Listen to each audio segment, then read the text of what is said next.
Before there were cigarettes, before there were brands, there was the leaf.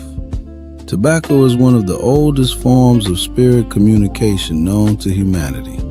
Long before modern times, it was understood as a living messenger, a way for human intention to travel beyond the visible world and return with meaning. In the oldest traditions, tobacco was never a habit. It was a bridge, not something used to escape life, but something used to speak with it. Our ancestors knew breath as spirit itself, and smoke was breath-given form. When the leaf touched fire, it awakened. When guided by breath, it carried thought into the unseen. In that moment, intention became vapor, and prayer learned how to rise. It was never about getting high. It was about clarity, connection, making the invisible visible. That's the memory the leaf still carries. Radio Cigars. Radio Cigar. Radio Cigar. Radio Cigar. Radio Cigars.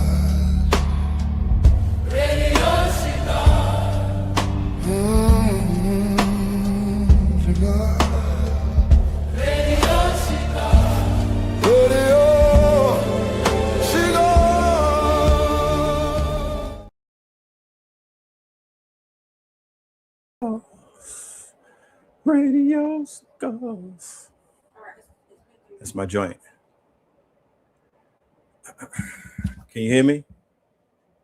My fault. I had it on mute. You hear me now, right? I can hear you now. Yeah, had it on mute. I see Blue in the back. So we got a new name? Oh, yeah. I switch it up. It's Resident Rich. Residence Rich. It's Righteous Rich. Radio Rich. Man. Radio Rich. One day. I did the knowledge. Names for them. It's double R. So I was like, he just double telling us about to bust out with R. with the double R niggas and be like, I was trying to show y'all I'm finna pop out with this double R. Motherfucking Renaissance Rich. You know what I'm saying? They was giving me the names the other day. I keep going, man. You know what I'm saying? Yeah. Yo, family, welcome. Yo, I haven't been live in a while, family. We got a good show for you tonight. Actually, I went to New York City, family, this weekend, or as Blue Red would say, this strong end, and I participated in the Friday night concert at Yankee Stadium, me and the artist Cambada. So I'm going to tell y'all about that. But there's a lot to talk about, a lot to unpack here, a lot of lessons learned, a real learning lesson for me, witnessing what happened this weekend. So it's good to have Red and Blue back on the live to talk about exactly what's going on with internet culture, this algorithm versus when you get outside in real life. So, man, I want to welcome Red and Blue, man. Welcome back to the show, both of y'all. Peace. All right. Always an honor. Indeed. Always an honor. So I want to start out. Well, the name of the show, family, is The Real World versus the Algorithm, what Jay-Z's Yankee Stadium shows reveal. Just to start out briefly, you know, before we get into questions with Red and Blue, just to sum up my experience, I was a little mad. I seen Red that night. We met Red at the studio later that night, Blue. I was a little mad because my flight got delayed 3 times, and I ended up missing the first hour and change of the concert. So I didn't see the Nas, I didn't see the Beyonce. I came in toward the very end of Blue Ivy. So I was a little upset at that. And that kind of threw things off. But what I will say is that first my criticism. I would say Jay, out of all 3 nights, the first night, Jay reminded me a little bit of Jordan when he came back out of retirement after his father died. And we're in the 4-5. We're in the 4-5 before he went back to the 23. Jay seemed a little, just a tad bit slow with his delivery and things of that nature. analytics wise, it was good. Nas and everything, but I would say he was just a tad bit slow to me on the first night. That would be my only criticism. Right. I seen the footage of the other 2 nights. He looked flawless, but the first night I think he was a tad bit slow. Besides that, the sound stage, the system, everything was phenomenal. Other than that, I enjoyed it. It showed me a lot about New York City. Blue, when I tell you walking through the streets in New York City, Blue, in the Bronx, every block is just they blasting Jay-Z music. Everybody chilling. I had some Remy Ma 1738. The cops is like, yo, enjoy your Henny. They're like, yo, enjoy your Hennessy. I said, this Remy. They said, oh, yo, they was relaxing the room. So it was a very festive. Everybody was chilling. There was no, you could feel the energy sometimes, the griminess in New York. There was none of that. No grimy vibes at all outside. You could walk through any block that night, and it just felt like it was love in the city that night. So I definitely loved experiencing that in the city. I mean, just outside was just as live as inside. You know what I'm saying? It's inside. You could have just been outside, Blue. What you're speaking about is that you entered a resonance field. Right? Resonance Rich is identifying the fact that you are now speaking directly to what you know and understand resonance to mean, right? Because you just said it was inside and outside. So that's a permeating resonance that was created by what's called effervescence. And effervescence is when you experience a combined mutual, almost energetically orgasmic experience, like people in the Garden watching the Knicks win Game 4.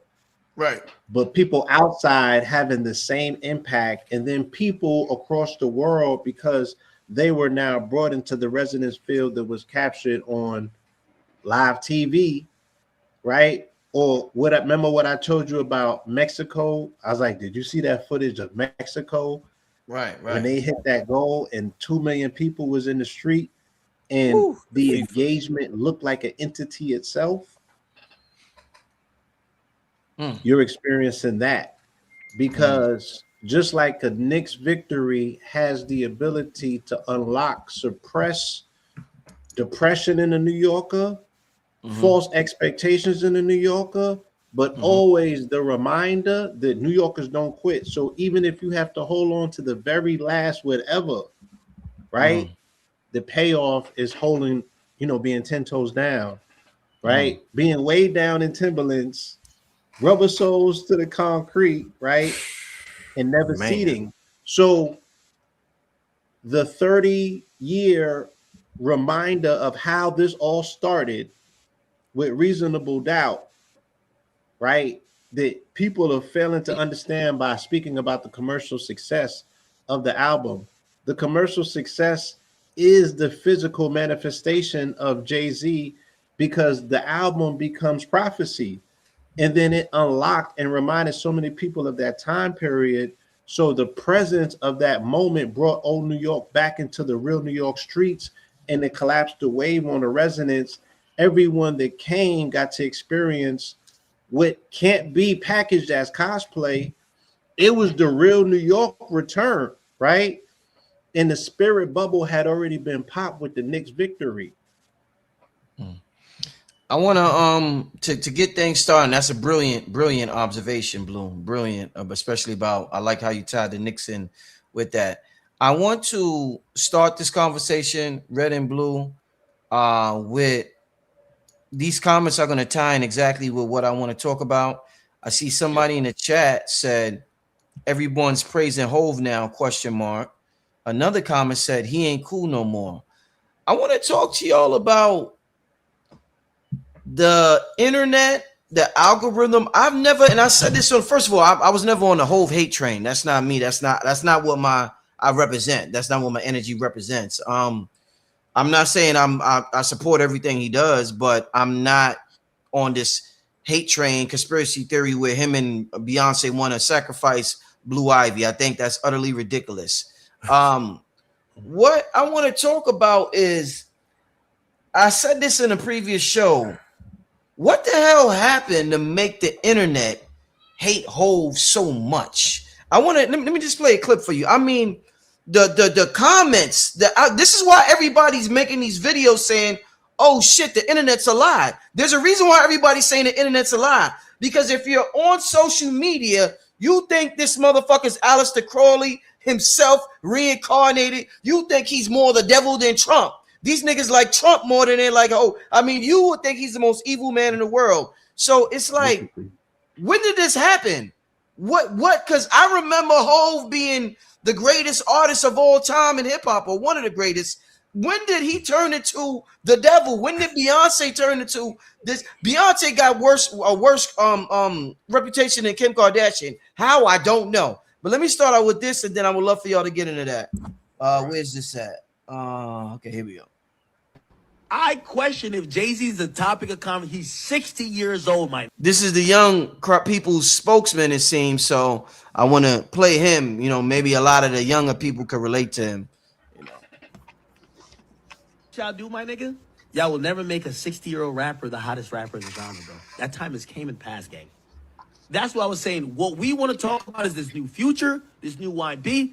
Listen, we get what Jay-Z's doing, but I question if Jay-Z's the topic of conversation. He's 60 years old, my nigga. He'll never, 2004 will never come back. I know that was like your heyday. Charlamagne had hair. He was running around, fucking white bitch. It's just over, gang. It's over. This is our shit now. This shit over. So when we clowning him, y'all talking about secret? What are we talking about now? We talking about his hair? Are we talking about his face? We're clowning him. A 60-year-old rapper will never be the most relevant nigga in this culture. That shit. I mean, that hate needs to be studied right there. It does. Saying that before y'all start, I've never seen so many conspiracy theories about. I mean, from his hair being a wig, he had a fro. They said it was a lace front. I mean, when you talk about conspiracy theories, there's thousands about him and his wife. Family, Blue Red, why so much hate on this man, Ak, and the rest of the internet? What's going on? How did this happen, and what's going on, y'all? I want to say this, that in the beginning Speak up. of our career in 2009 and 2010, the critique against Sean Carter was the fact that he was a crack rapper. Right. And when it came to identifying who was the head of that snake, when it came to the crack rap, and when I say crack rap, ladies and gentlemen, all I'm talking about is a lyrical genre that basically came out of New York City and whatnot, where the rappers were glorifying the drug trade. In the twilight of the crack era. This is 96, so this is not the crack era. The crack era is basically the late 80s into maybe the early 90s, right? So Jay-Z coming along after Biggie and whatnot, and Nas. I was listening to It Was Written, and there needs to be an argument about who was more of a crack rapper, Jay-Z or Nas. You know, that Pablo Escobar, that It Was Written. I mean, crack references all throughout it, but there was a glorification of drug culture that we were kind of like pushing back against, because we were saying that we need lyric reform.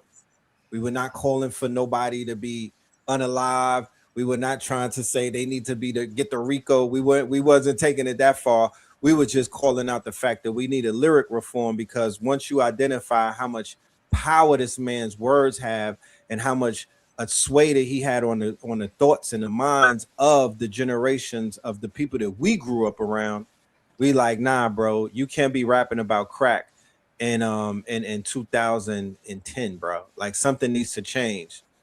As soon as we dropped the Blueprint 322, things begin to change. Things begin to shift.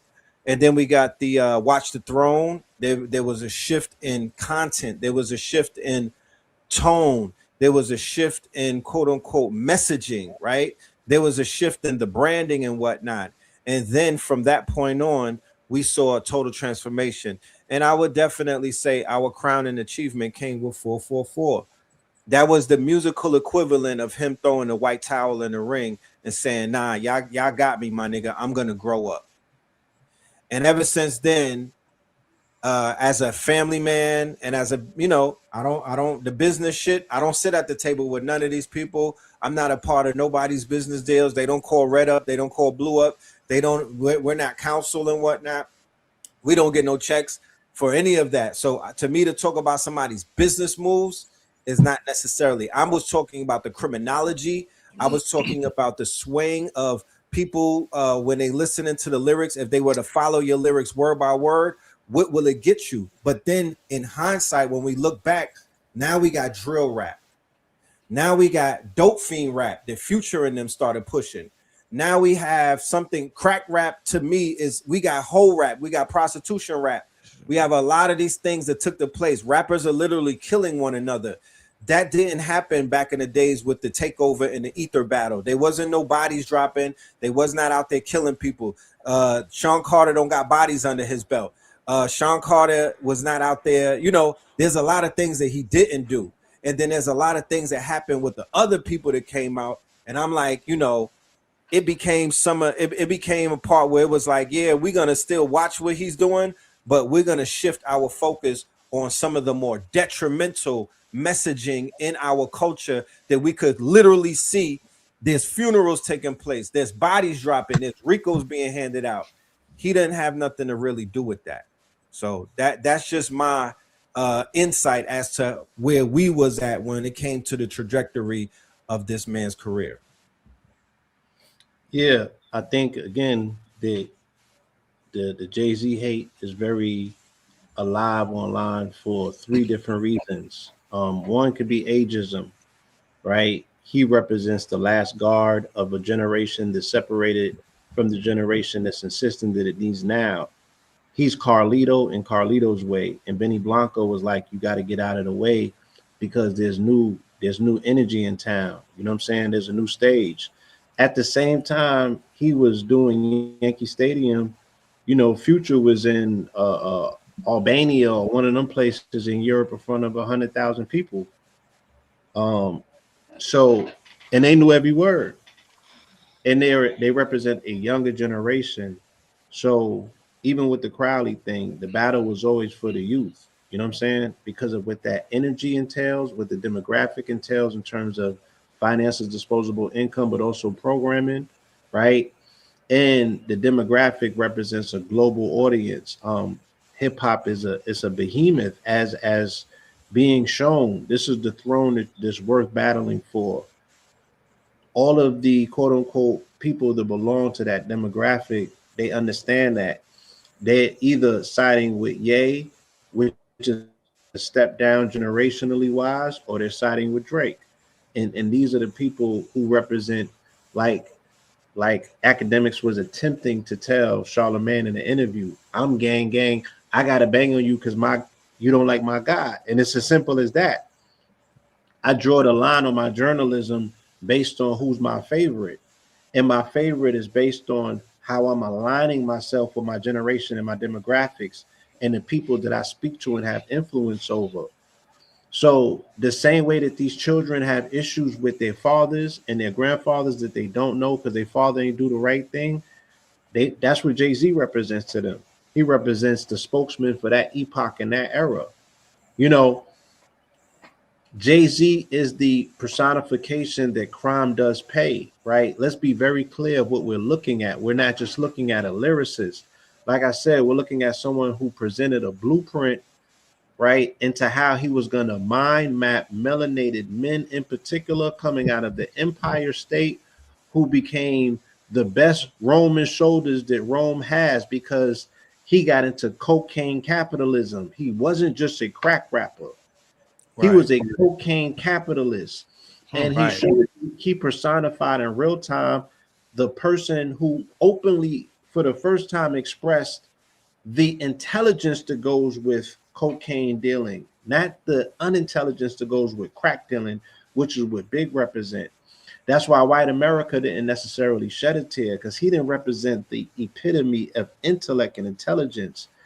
That's what Jay-Z represents, and he was smart enough to express it in public and redeem himself from it. So he's already in his Phoenix phase.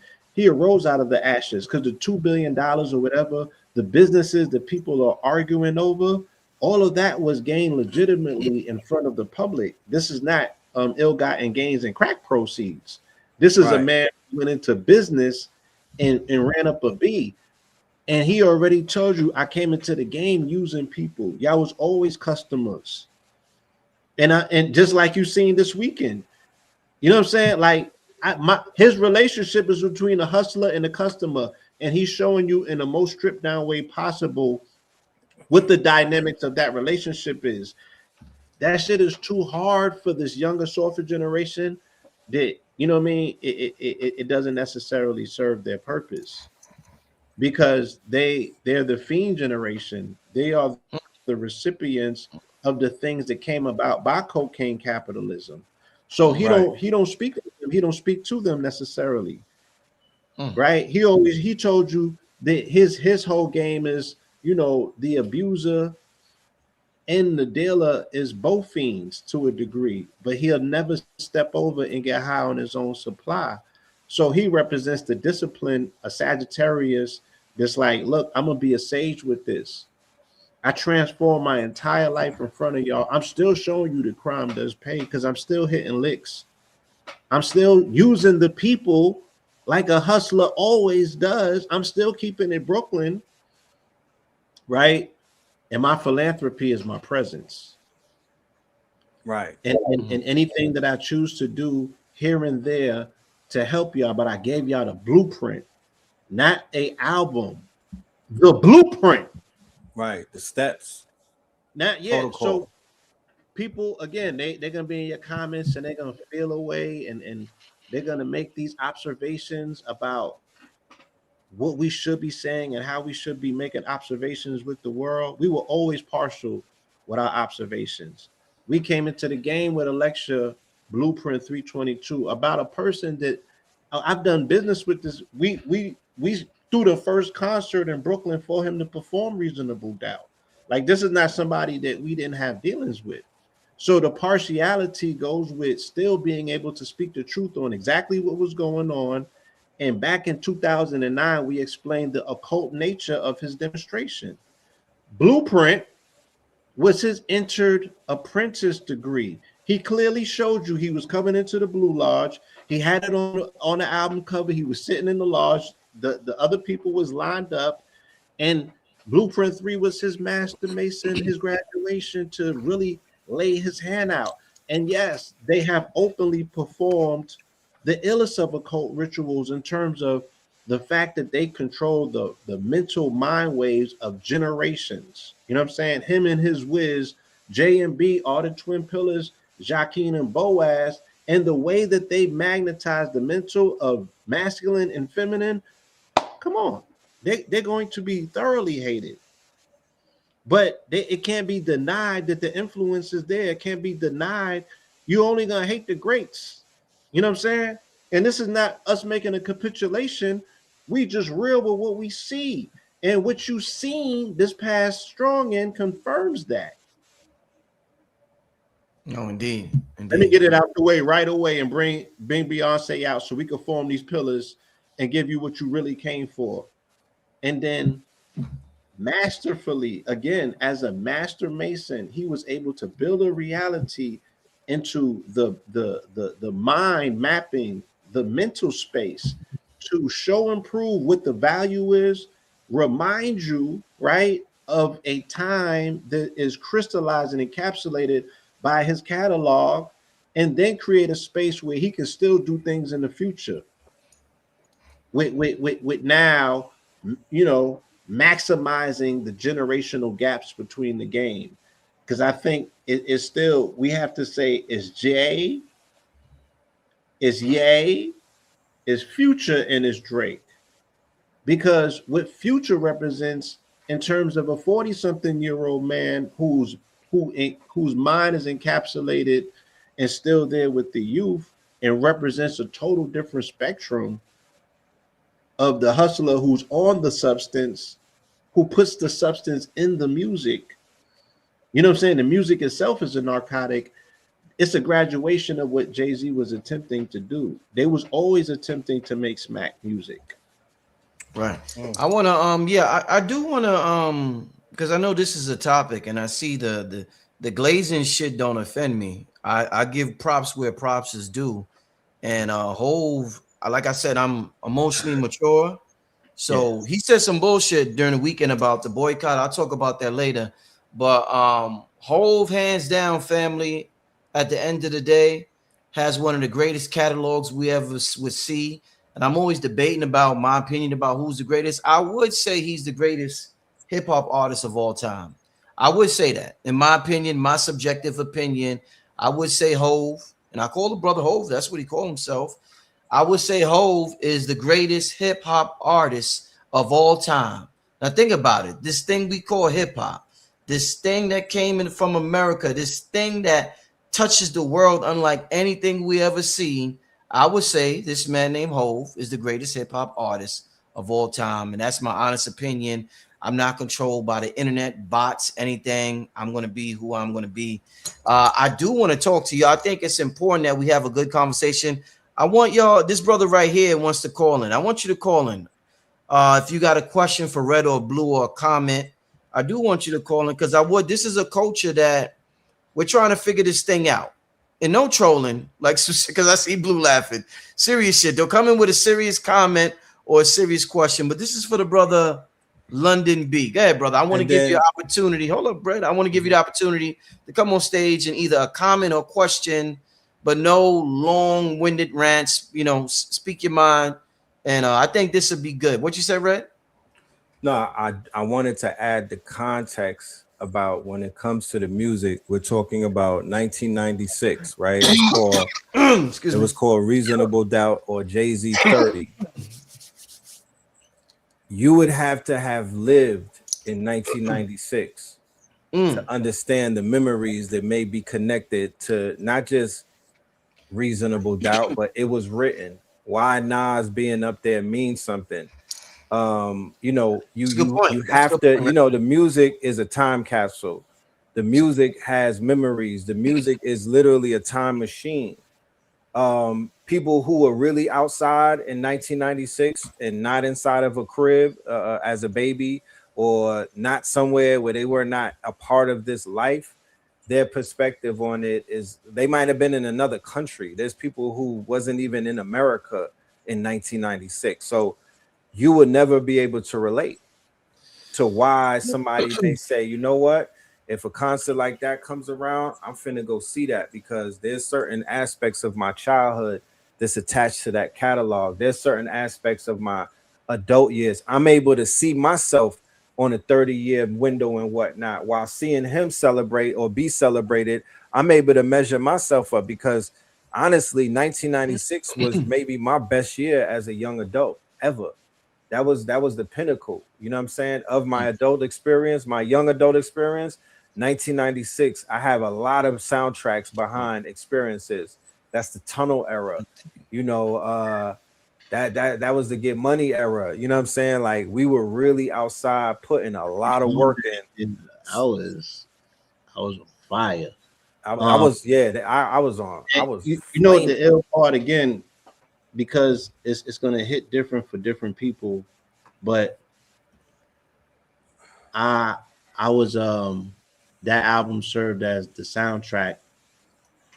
Me and my business partner would go out every day, right? Because we never missed a day, and this was our job, this was our work. And this is going to double and dive into the whole controversy with the Carissa situation.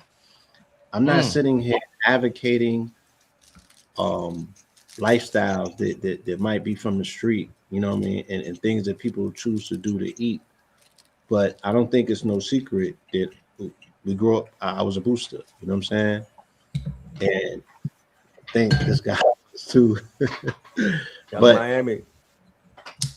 My shit was on a different level, and that epoch and that era, we had graduated our game to another level, and me and my business partner, that we would listen to Farrakhan the first thing we did in the whip before we went out on an assignment.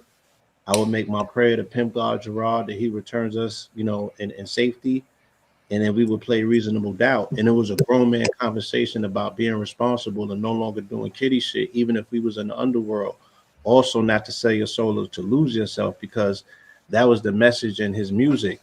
The trials and tribulations that dabbling with the underworld, that you are always a step throws away from, making that contract that you can't bounce back from. And the people that was really in it needed the education. So he represented a form of street knowledge by the fact that he was a street disciple, but still had his feet, his toes in the game. You still get singed from hell. Your toes is in the game. You would step what you would throw a stone throws away from the gates. You know what I'm saying? And it's a hell of a balancing act if you really are someone who's not in this thing to sell your soul. So there was just a level of responsibility and conscientiousness that we observed in his music. He spoke with intellect. He spoke about the emotional circuitry that you're going through dabbling in the game. He's speaking about your ability to shine amongst wolves and still have the confidence to not show fear. You know what I'm saying? I stood next to this brother in Rose Castle, and all of these things, all of these narratives and stories, like AA was there. There were certain people in the streets was there. A lot of people wasn't. So when you don't get to see people in their element, you only know what you know from the internet. You know what I'm saying? And I just know that in terms of this dialogue, we owe it more to the experience to explain to people that, like when it was happening, it was a necessary evil, for lack of a better terms. And when I say evil, because people are uncomfortable with the conversation that this man represents, even though he's been having it for 30 years. But he put a level of intelligence, responsibility, and different aspirational, right, reaches on the game that was needed and necessary for people to grow up from where, let's say, Big left them, or where Puff was just showing them aspiration. You know what I mean? Indeed. I wanna get to because I would love to have a chat with the family in the all over the world. I was saying, I just wanted to end that last yeah, piece. sorry, I was able to look at my man, shout out to Junior. He was there and he was in front row. They had a section with the VIP where they was drinking, Ace and all that, and he's from that world. You know what I'm saying? He's from that world. He's committed to that world. He's still part of that world. And like, even though people look down on that world, these are some of the most aspirational, accomplished human beings on the planet that I know, because they have been able to dabble that fine line and they still have their soul intact and they're still great people. And they still was able to achieve everything that they dreamt of. And that's where he was giving people the ability, the backdrop, and the example of saying that you can get out of the life and do something legit. You can still be around for your children. You can put on the button up and grow up. You know what I'm saying? That there's levels to this. You can marry the woman that you want to marry and stop being a player. You know what I mean? But some of them is always going to be a hustler at heart. So there's just certain decisions that they make that might seem like it's rugged individualism and not community. These are not community leaders. These are ex-hustlers, and we getting them totally confused. Great point, Blue. Excellent point. Excellent point. I want to I just lit up a cigar. Blue, you didn't come July 4th to get one of these, man. And Red, you didn't come either, man. These Red ain't are make it either. precious cigars yet, family. Oh my God. Yeah, I want to I'm lighting up because you always light up with intention. Yes. I just want to send instructions to the ethers. My goal is to stay in resonance with my higher self, which is my true self. I want to materialize my higher self in this realm. So may I stay connected with my true identity, regardless of the distractions or whatever that's around me. Let's I'll put the link for y'all. I see y'all asking for the link. I'll put the link in the chat for y'all in a little while. Check the back private. Okay. Okay.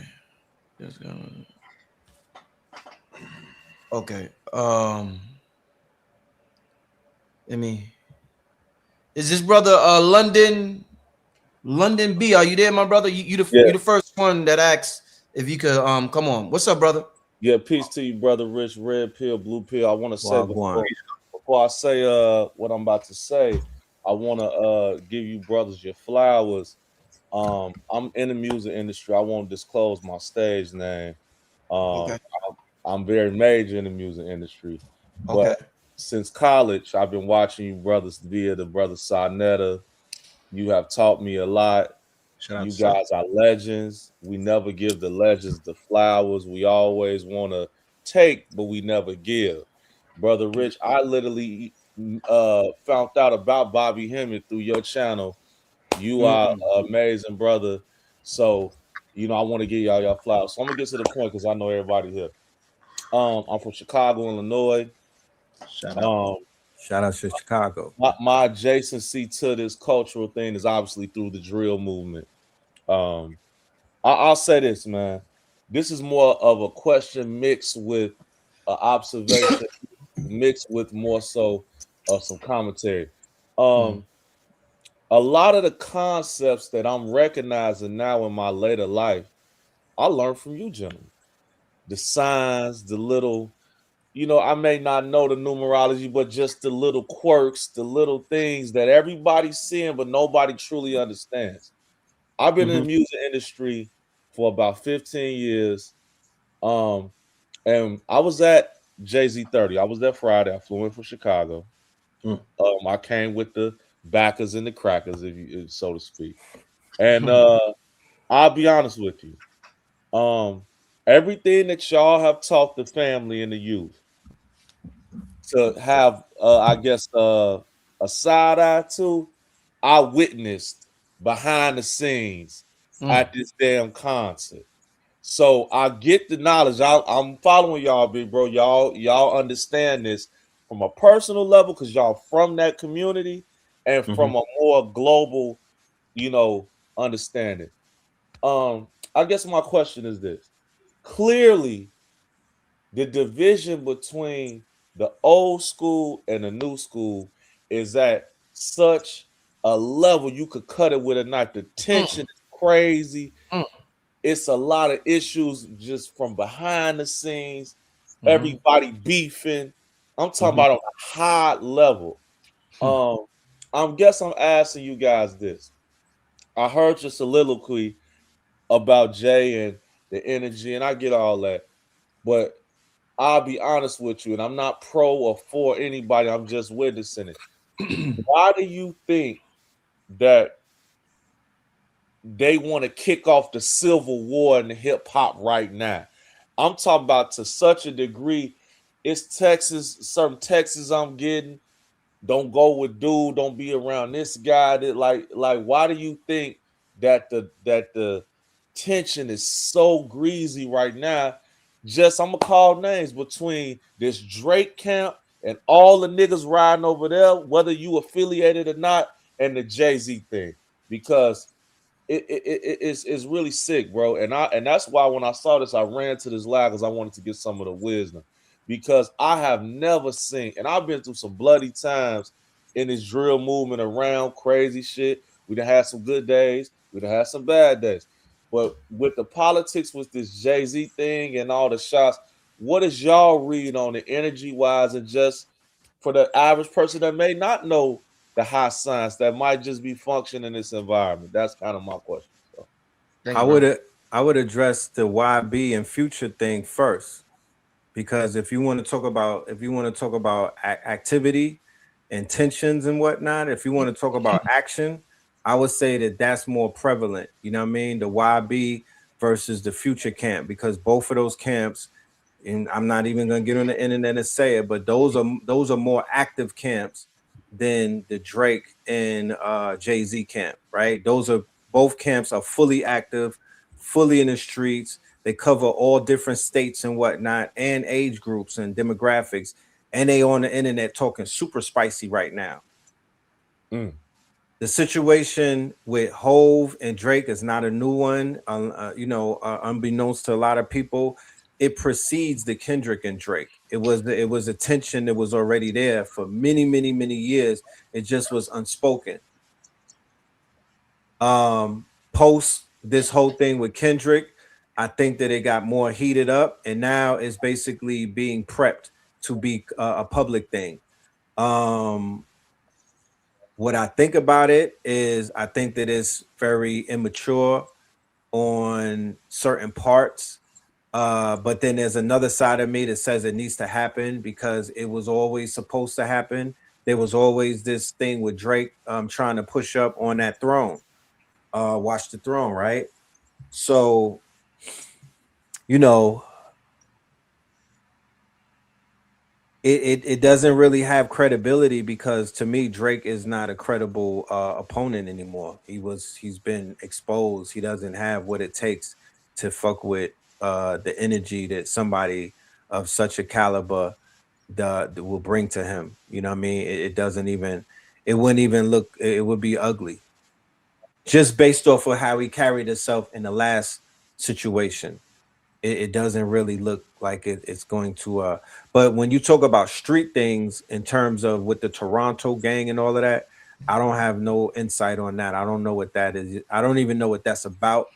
I don't believe in what they, you know what I mean? I don't have belief in what they are talking about. It doesn't really resonate like that. I don't think on the Jay-Z side, those people are willing to crash out. There's too much money involved. Yeah, you mind if I clear? I didn't want to cut your wisdom. Of course, go I ahead. didn't necessarily mean on the street side. I just didn't want to interrupt you out of respect. I Right. mean from a corporate standpoint. Picking sides. See, I'll give you my, because I wanted to learn. Typically when people want to push their doctrine, but I always come to learn. I'll tell you my observation. From my vantage point, I'm gonna keep it real. The corporate entities that's involved in this, that's pulling things certain ways, that's having dudes send little shots through these damn podcasts, that kind of the behind the scenes thing. I've never seen it this serious. I'm Right. talking about where you can't, like, you literally can't go and tap in with people, or a certain bag might not be in your way or stuff like that. So watching the show for me, I'm 34 years old. I grew up on Jay-Z. Not necessarily how y'all did, because y'all are, a little obviously older, but the Black Album was my first Jay-Z album. I didn't know nothing before that. Right. So I'm a late Right. blind. He was on the way out the door, goddamn, when Right. but I say that to say this. My read on it though, I'll be real. It seemed like, man, do I gotta bring all these people in to let these crackers know I still got power over the nigga? That was my read. Now I could be wrong. Now, and look, if you got power, flex it. That's what it's about. But it seemed as if, especially night 3, I did not go. I was still in New York City, but I did not go. That it was, with the chaos at the gate. I don't know if y'all touched on that. It just seemed like it's a lot of sabotage and John Wilkes Booth energy with all these niggas right now. And Right. and is it the enemy? Is it just can we just knock it down to some tailor-made nigga stuff? Like, that's kind of where I was going with, like, what is the spiritual read on this, I guess? Well, it's a very politically charged atmosphere, right? And you're looking at a cosmic rivalry that was meant to happen. The other foot has finally dropped. Like Rez said, Drake came for the throne back when Watch the Throne came out. That was the first ripple that could never be ignored. But Jay was waiting for Ye to handle, you know what I'm saying? Again, the nigga he initially co-signed it. I'm sure Jay was telling him, nah, that ain't it.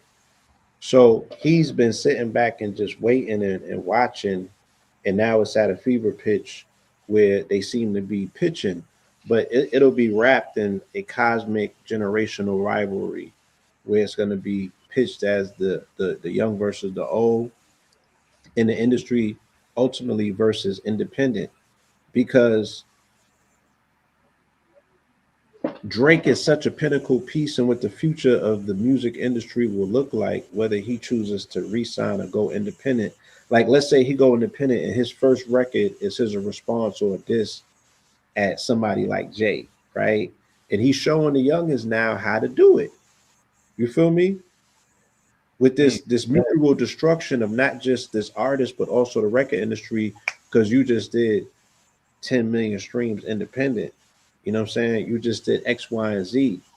So um the the game ultimately is definitely gonna devolve into a somewhat of a civil war sort of situation, because once again, people are choosing sides and they're drawing lines.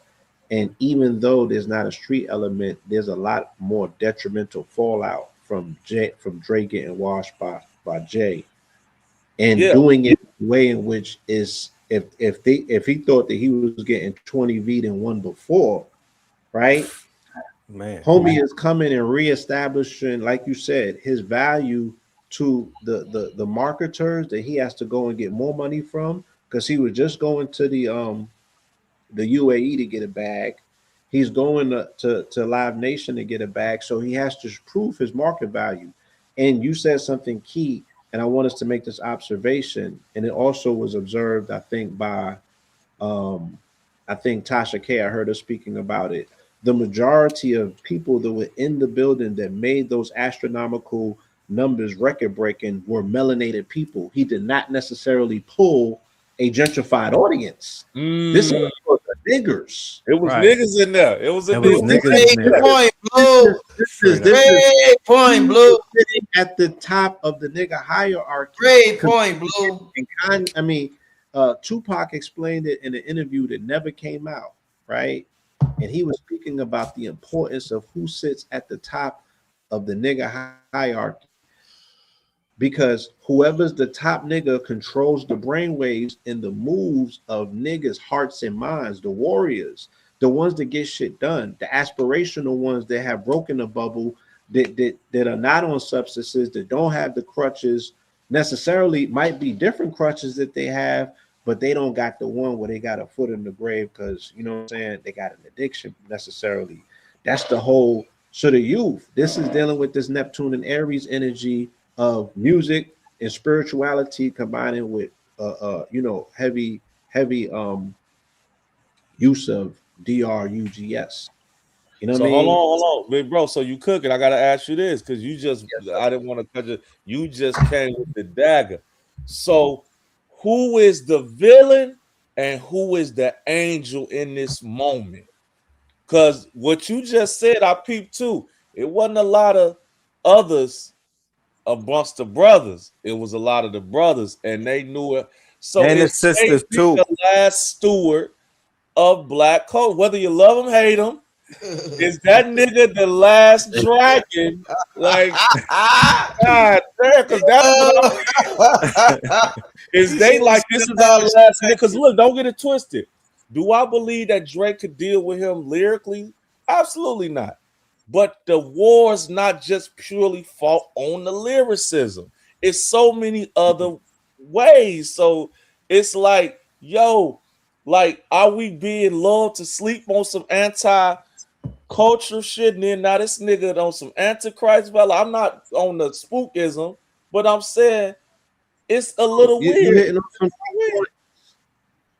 You hitting on key points. And again, people in the comments can have their observations. We're having a high level conversation, bar none, because we're speaking about the people who have the sway over the minds of the masses. If that was not the truth, we wouldn't be here after all these conversations about it. We don't got to Not prove this to these people.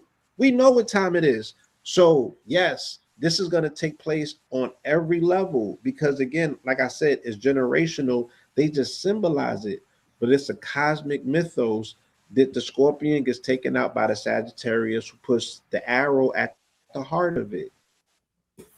So this So, is cosmic. It has to take place. so I want to say this one thing. Now I'm gonna clear it up, because I know people got to come in. Yeah, we got to move on, London. We got to move. One more comment, Yeah, my yeah, brother. and I appreciate it. I'm gonna Yes, share yes. something that a high level executive told me off the record. He said, "You know why they've been shutting all this hip hop shit down with the executives, niggas not getting signed and all that?"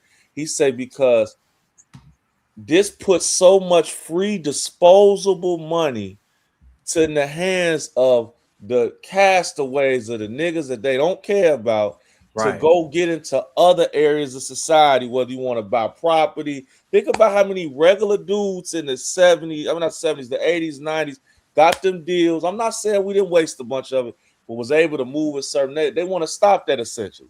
So what I'm hearing is that from you is, you know, that's why they want all this hip hop madness, a lot of Pooh Shiesty stuff where they like, we can't give them niggas no more money anymore, and they want to close the gates.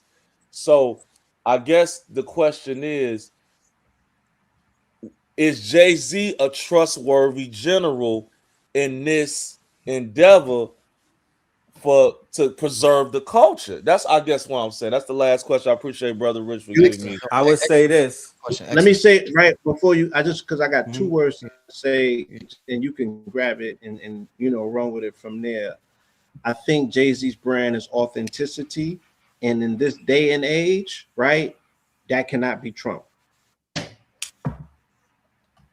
And I would also add on that the YSL Rico was the beginning of them saying this new money can't be around established money, because it was told to me that it was Young Thug and them niggas getting too close to that old money in Atlanta. They got him that Rico. They was tired of Wake it sharing. up. They was tired of sharing rooms with niggas with red hair, face tats, and they were too uncouth. Because the old money in the money in Atlanta is old money. It's established money. It's like, you know, it's old boule money. And they were tired of sharing stages. They were tired of sharing rooms. And they had to put a stop to because Atlanta at one point was just going too crazy. And they were the old money got scared. Can y'all build on that maybe another time? Of That course. because that conversation, when he told me that, I was like, wow, that conversation is not happening. That they tired of these niggas moving in these neighborhoods, getting this type of money and causing all that. Now that Young Thug thing is powerful. And I'm just hearing that, man, look, nobody getting deals right now. Like, name me a deal that happened substantially with any of these young dudes in the last year. They drying up the bricks. So now everybody fighting and ain't no new money. Nobody's talking about that. So it's like, you know, it's a weird thing. But man, I appreciate y'all, brothers. I'm gonna tune in. Thank you, my brother. Thank you for your input, good brother. Yes, Thank you for your appreciate it. input. Yeah. Had to get the energy going with that. I tell you, it's good to talk with the family around the globe. You know what I'm saying? We never know who's listening. So yeah, that was a very good conversation. Quality of membership. Yeah. One thing that I would say, and I see somebody else in the back. I'm gonna get to that, brother. If you notice, the comment is always about old. They always talking about old. Whether it's academics, NBA young boy, the first diss toward Future, you old ass nigga, you old this, you old that. When the brother that just called and talked about corporate, one of the things that might be dangerous and corporate might be invested in academics in this old head narrative is that the older brothers, and y'all talked about this before, and sisters can help the younger brothers with their contracts and what's going on. Jay helped Lil Wayne. Jay helped Hit Boy get out of his publishing deal. So they has helped people. DMX, he has helped people with deals behind the scenes, like, yo, don't do that, don't sign that, don't do this. So that they never wanted, y'all talked about, they never want the young and the old to collaborate and get together, because that is not good for economically for them at all. They need you young and dumb and full of cum. That's just how like niggas used to talk about girls back in the 90s. I like them young, dumb, and full of. That's how they like their rappers and artists, young, dumb, full of cum, so they could fucking just mind fuck them all they want. So that they always go, old ass nigga, old ass. I'm like, God damn, can you say anything else besides that? He's 60 years old. He's a grandfather. Beyonce's still working. He got Beyonce. I'm like, God damn, they love what they do. It's not work. When you love what you, these are artists. No other culture goes through that. But just wanted to say that. Let me get to the brother Leroy Green in the back, and then we gonna get to some more questions. What's good, Leroy? What's happening? Salute, man. What's good with y'all? Salute, Leroy. Peace. What's happening, brother? You got a question or a comment? Yes, I'm gonna try not to take too much of your time because I consider you guys to be, master teachers, man. So one thing I want to say is there's a thing called above and beyond the call of duty. These brothers right here, they go above and beyond the call of duty, man. So I appreciate y'all. Thank you, brother. That's one. I agree with what Magic just said, because when you see somebody in the industry walking around that's a self-made person that can't be controlled, I don't think people understand how rare that is. That's one. Second, I'm gonna get to my question real quick. I'm gonna try to be fast. Blue, I agree with Blue also that Jay's brand is authenticity. But my question is this, right? I'm from California. I'm from the Bay Area, which some call the Yay area. I'm an Yes. 80s baby. I came Yeah. up in the crack era. Yes. Yeah.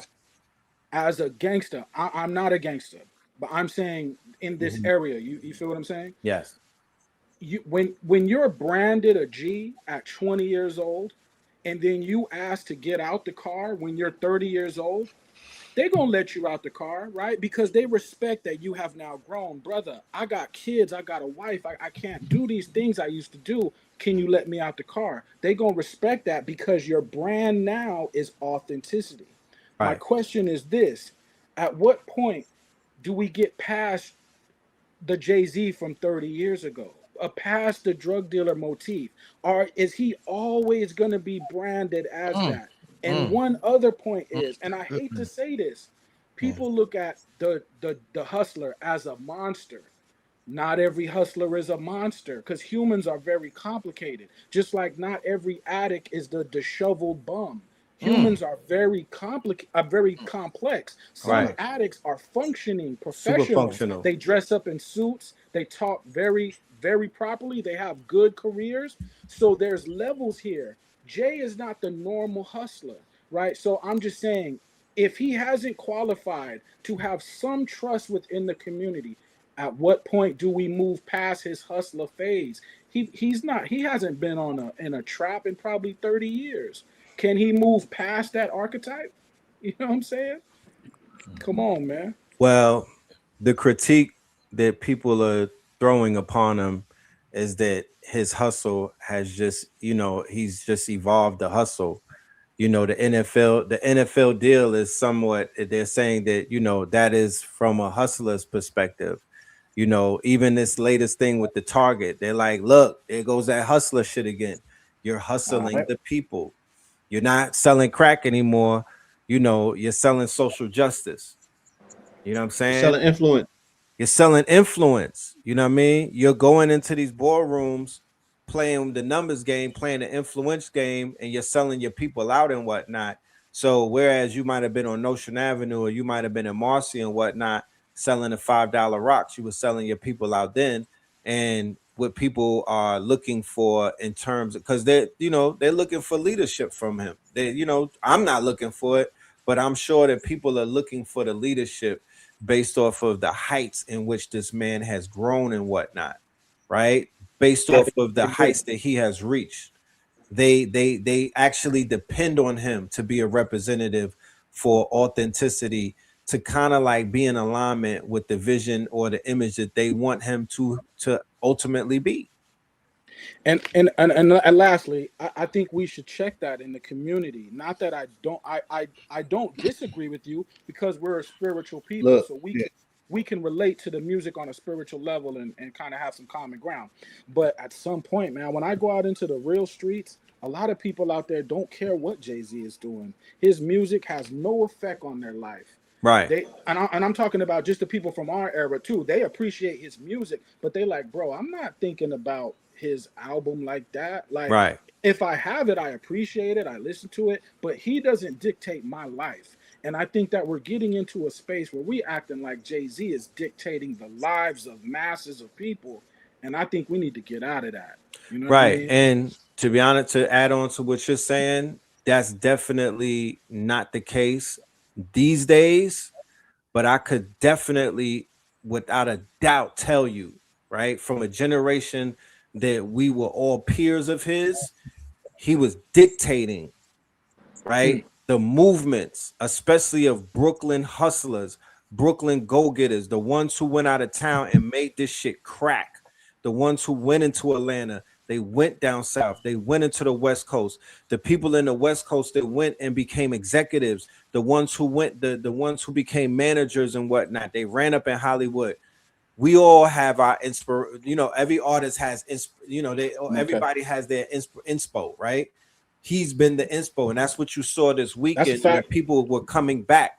I saw every single auntie that moved a pack on the Greyhound at that concert, bro. You feel me? I saw a bunch of black men who look like they've been through shit, but you could tell they're not into that no more, right? Men with their wives looking clean, looking healthy, looking happy and whatnot, looking accomplished. I seen a lot of gray hair, a lot of salt and pepper. That's a fact. You feel me? So let me give one last parallel that's positive, if I can, not to cut you though, but I just don't want to hold you guys for too long. Burner, I don't know if you guys know. I'm familiar with Burner Cookies. Burner, he from San Francisco. We from the same city, right? When Burner started going out into the streets, he only had a few dollars in his pocket. Yeah. Now you see how far that he's come. Yes. And he inspired a lot of people from our area that was into cannabis. And now you see the whole country is onto that. Right. I'm not saying it's right. I'm not saying it's wrong. I'm not saying, but Burner's authenticity as a person is what some of us could kind of relate to. And I think that's Jay-Z's, calling card, man. And I think that should mean something, man. And he's I don't think it's a right. You got Nas, who is also in that light. There's a few others that are even people look at Pharrell and they draw inspiration from him just based off of the fact they look at Ye and they draw inspiration. These artists are growing people up as they grow. Their fan base grows with them. As Jay-Z pops out, I'm a father. I got a wife. I'm literally married with children. So if there's men out there that are like, yo, I don't know about getting married, that's their inspiration in a sense. You know what I mean? Even with people saying Beyonce is leading the women, fam, she's married with children. Rihanna's married with, I don't know if she's married, but they got children. These are parents now.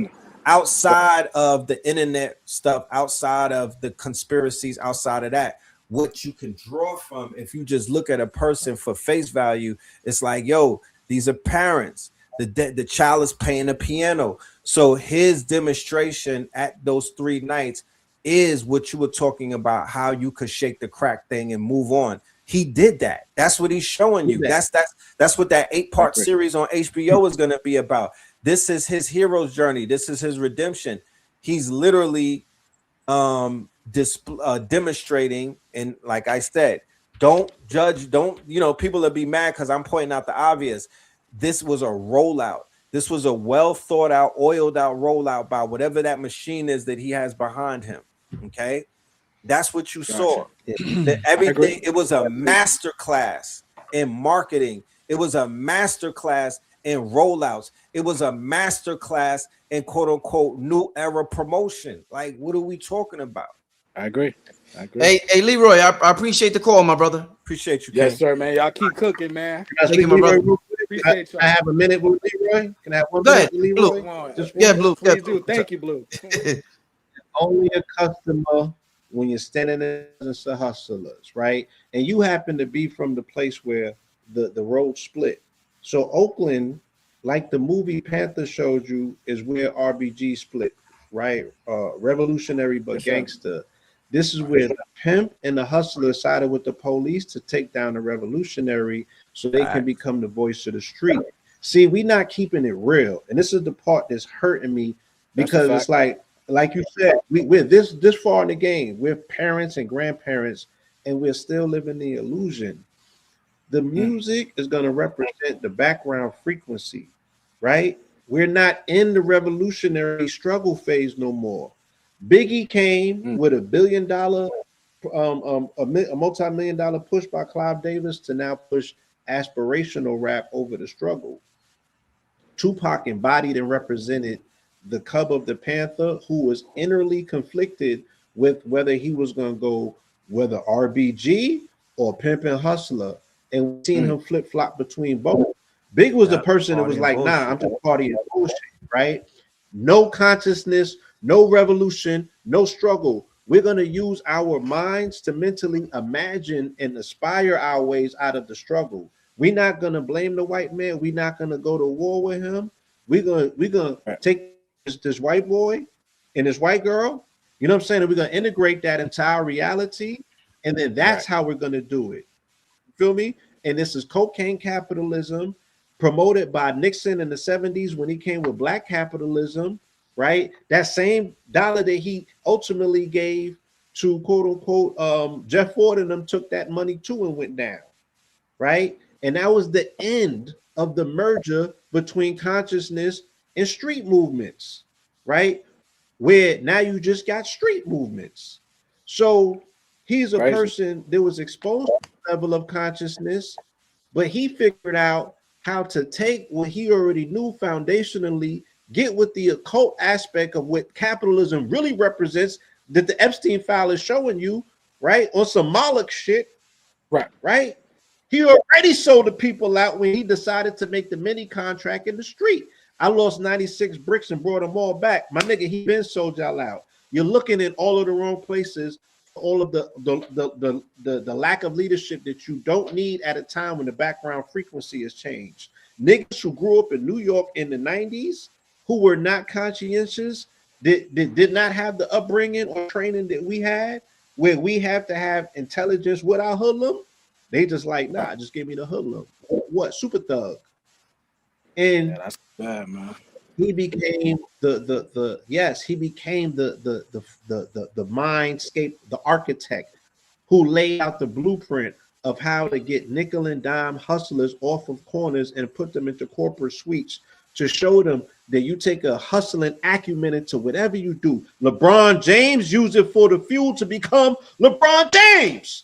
It's many things that you can use inspiration for, and not just on the block bubbling rocks. But if your ass was outside bubbling rocks, you needed an upgrade because they had stopping freaks, jump out boys. TNT. So your game had to elevate. So by the time that white collar came and people now was moving into scamming, right?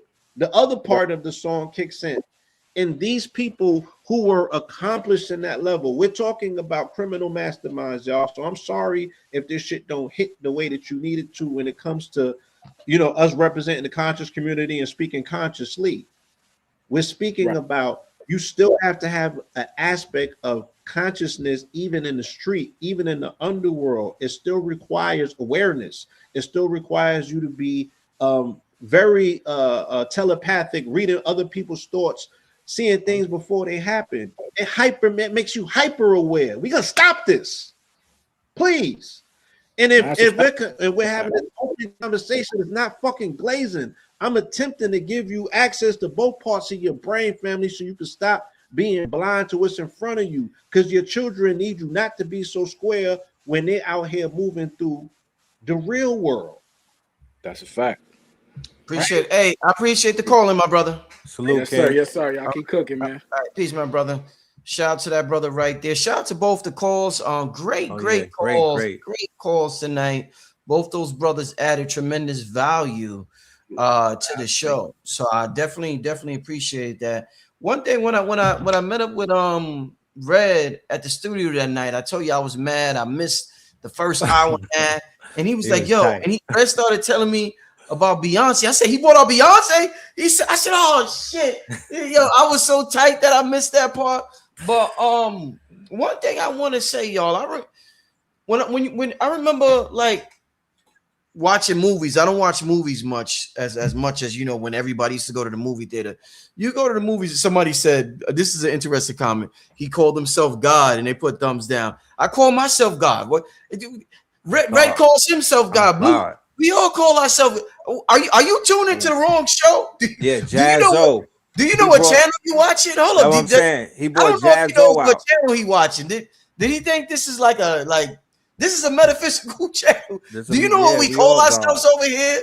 Do you see my hat? What the fuck what you think I'm wearing this hat for? Do you know who I think I know I am? Like, I'm just saying, like why does Hove get the criticism for that? That's what I'm saying. And you would have to been in New York to be around the gods.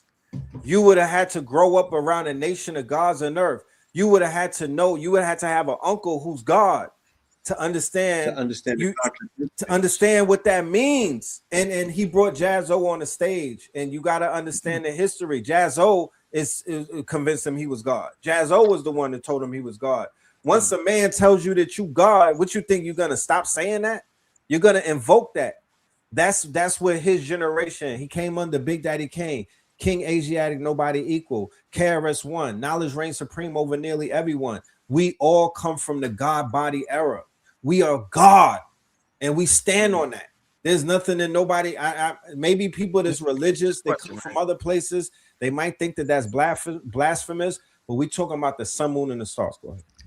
I want to ask y'all this because I was saying, I remember watching movies, and regardless of it was the good guy or the bad guy in a movie back in the day, if there was a love scene or if you seen like a chemistry between the bad guy and his wife or his children, it was touching and it was emotional. You was like, damn, this motherfucker's a bad guy. But love is always beautiful to see, regardless of who it comes from. When you see love, that's the thing that kind of separates everything.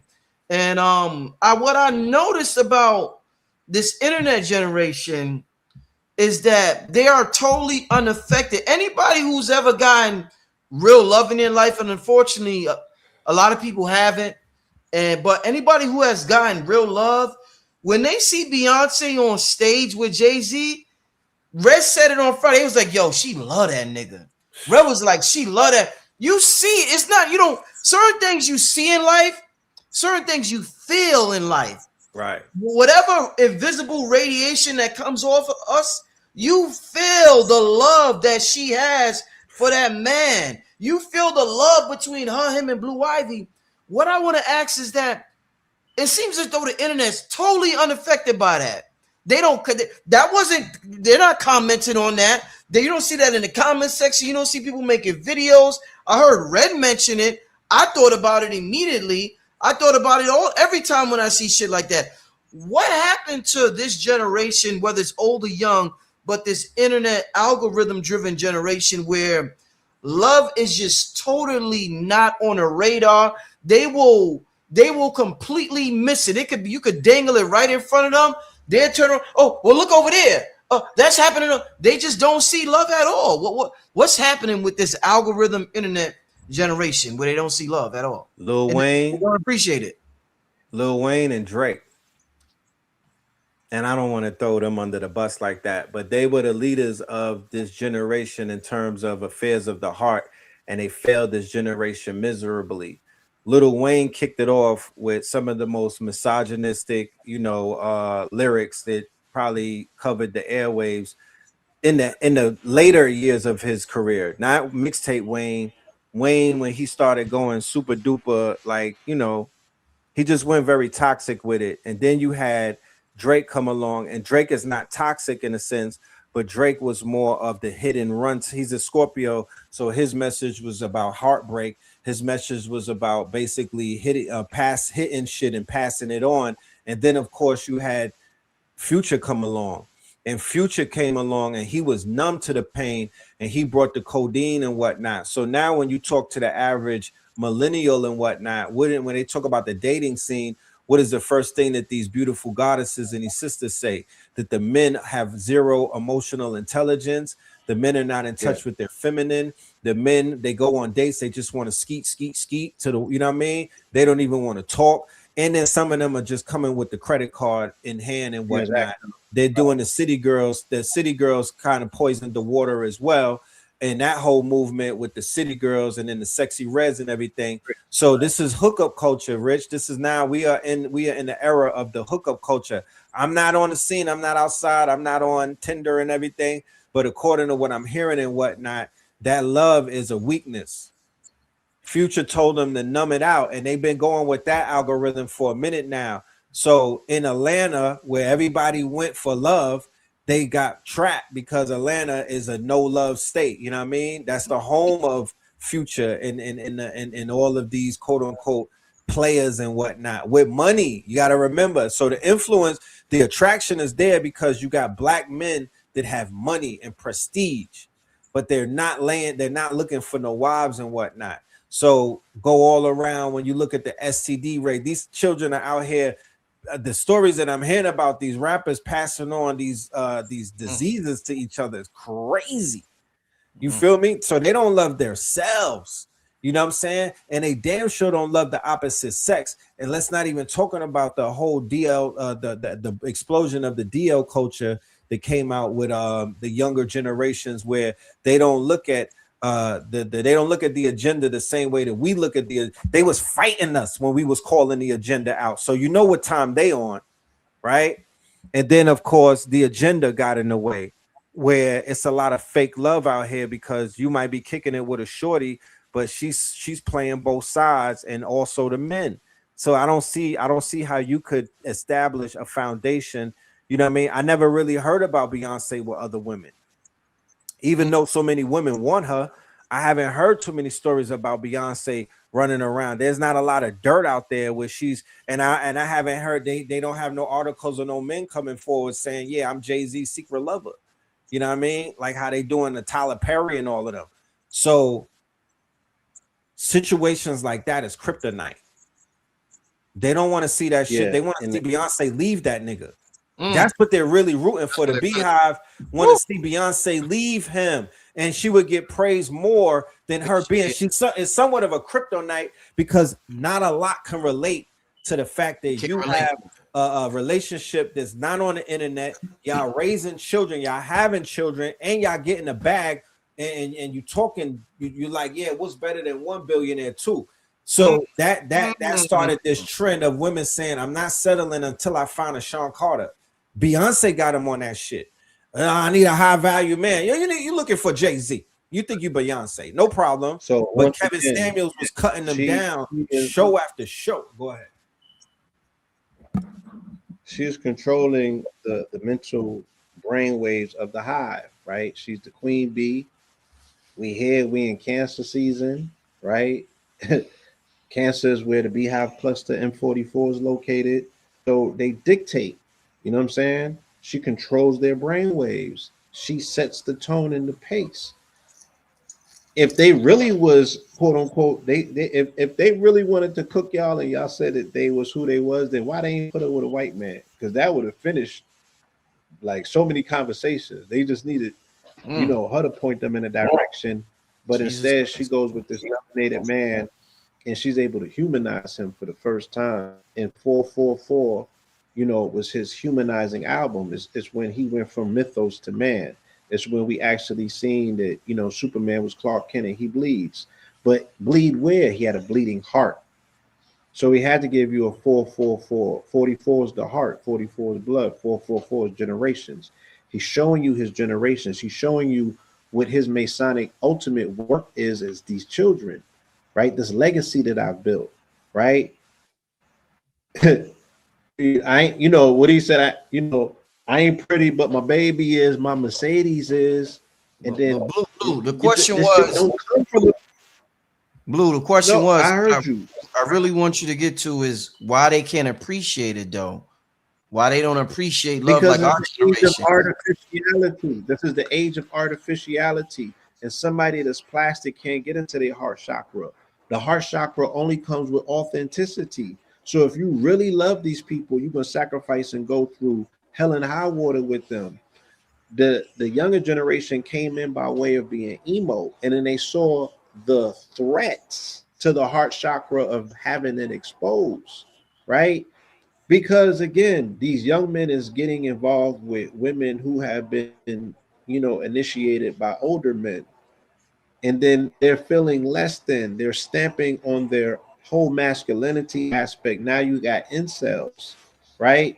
They can't get into their heart chakra because it's very, for them, they don't see a way to connect. They don't have social skills, they're on the internet. So they took away this whole aspect of knowing how to speak to a woman, let alone getting to know a woman, let alone allowing themselves to open their heart chakra to connect with theirs, right? Everything around them is telling them, don't trust her. You know what I'm saying? Cut her and leave her where she at. Move on to another one. If she got a body count, she's not worthy. They coming up in stripper culture. So things are, like he said, is becoming transactional when now it's tricking culture. You feel me? So in the age of artificiality, right? When people are moving more so towards plastic than being sentient, being in your heart chakra shows that you're sentient. You know what I'm saying? That's not what the music is promoting, and that's not what the background frequency is giving.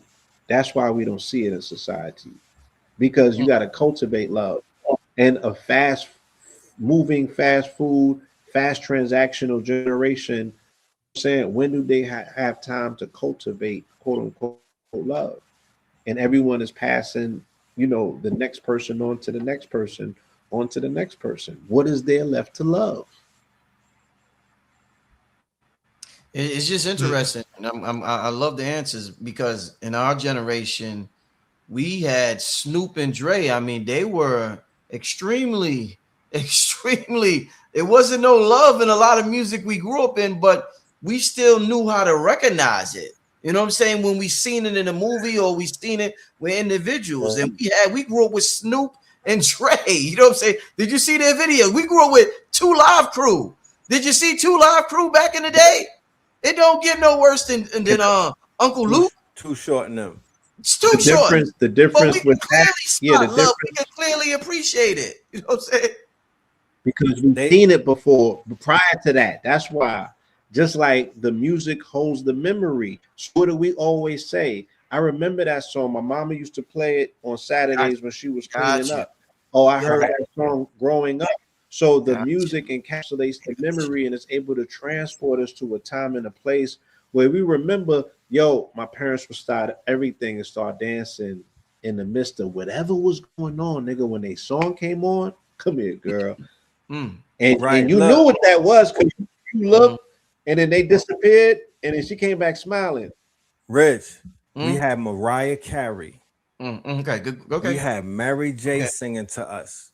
Okay. We had Whitney, goddamn it. Look, Whitney was with Bobby and they was going through what they was going through, but they was locked in. So even what people would call dysfunctional love was still celebrated and whatnot. So all I'm saying is, although we had Snoop and all of them, we had a balance because we could fall back and listen to what's the 411. You know what I'm saying? We could listen to Whitney's first album. We could listen to some of the things Keisha Cole started coming up and everything. So there was still that balance. Love was in the air. Women still loved men. Men still loved women. There was aspirations to always get together and to make the best out of that and everything. And yeah, that has somewhat been upended by what I would say is an agenda. Because once that agenda started turning up a lot, people started feeling like they had options and whatnot. There was a divestment movement that took place under our watch. And there was no real pushback against that. People was just like, whatever, let it happen and everything. But we had some of the most endearing music because remember, they were remixing our parents' soul music. So if you were 70s babies or 80s baby, you was programmed through your DNA already to be in love because all you was hearing was serenading. You was being serenaded by Curtis Mayfield, Stevie Wonder. I mean, the goddamn the Isley brothers, the Isley and the magical pen of Mr. Robert Kelly. Feel me? And then we had Aaliyah, and then we had Timbaland. We had a lot of people that was seeding us with the aspirations to want to be loved, even though our ego, and we have music for our ego. And what was the music for our ego? Big pimping. We don't love these hoes. Let your nuts drag. And then Nas gave us Black Girl Lost, right? So it was like there was a lot of stuff going on that had us like really. I ain't hear that song in a while. Damn. I listened to it today because I'm on my 90s. I'm on my 96 Apple Music tour right now. So it was written, which also is 30 years old, deserves a MetLife. What's that? A Citi Field Stadium show. He should not cheat himself. If he saw the reaction that he got at that Jay-Z show, we need It Was Written concert. And let's say that, y'all, like as fans of the genre, like let's just put the capstone on it, y'all.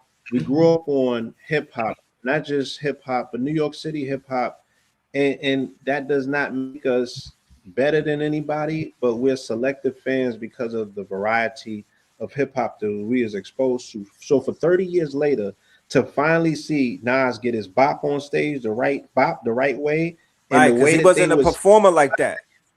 were remixing one another's songs with them beats. Let's speak about, you said the first day you saw Jay with some rust, right? Yeah, Once he knocked that rust off, yeah, the level of confidence, yeah.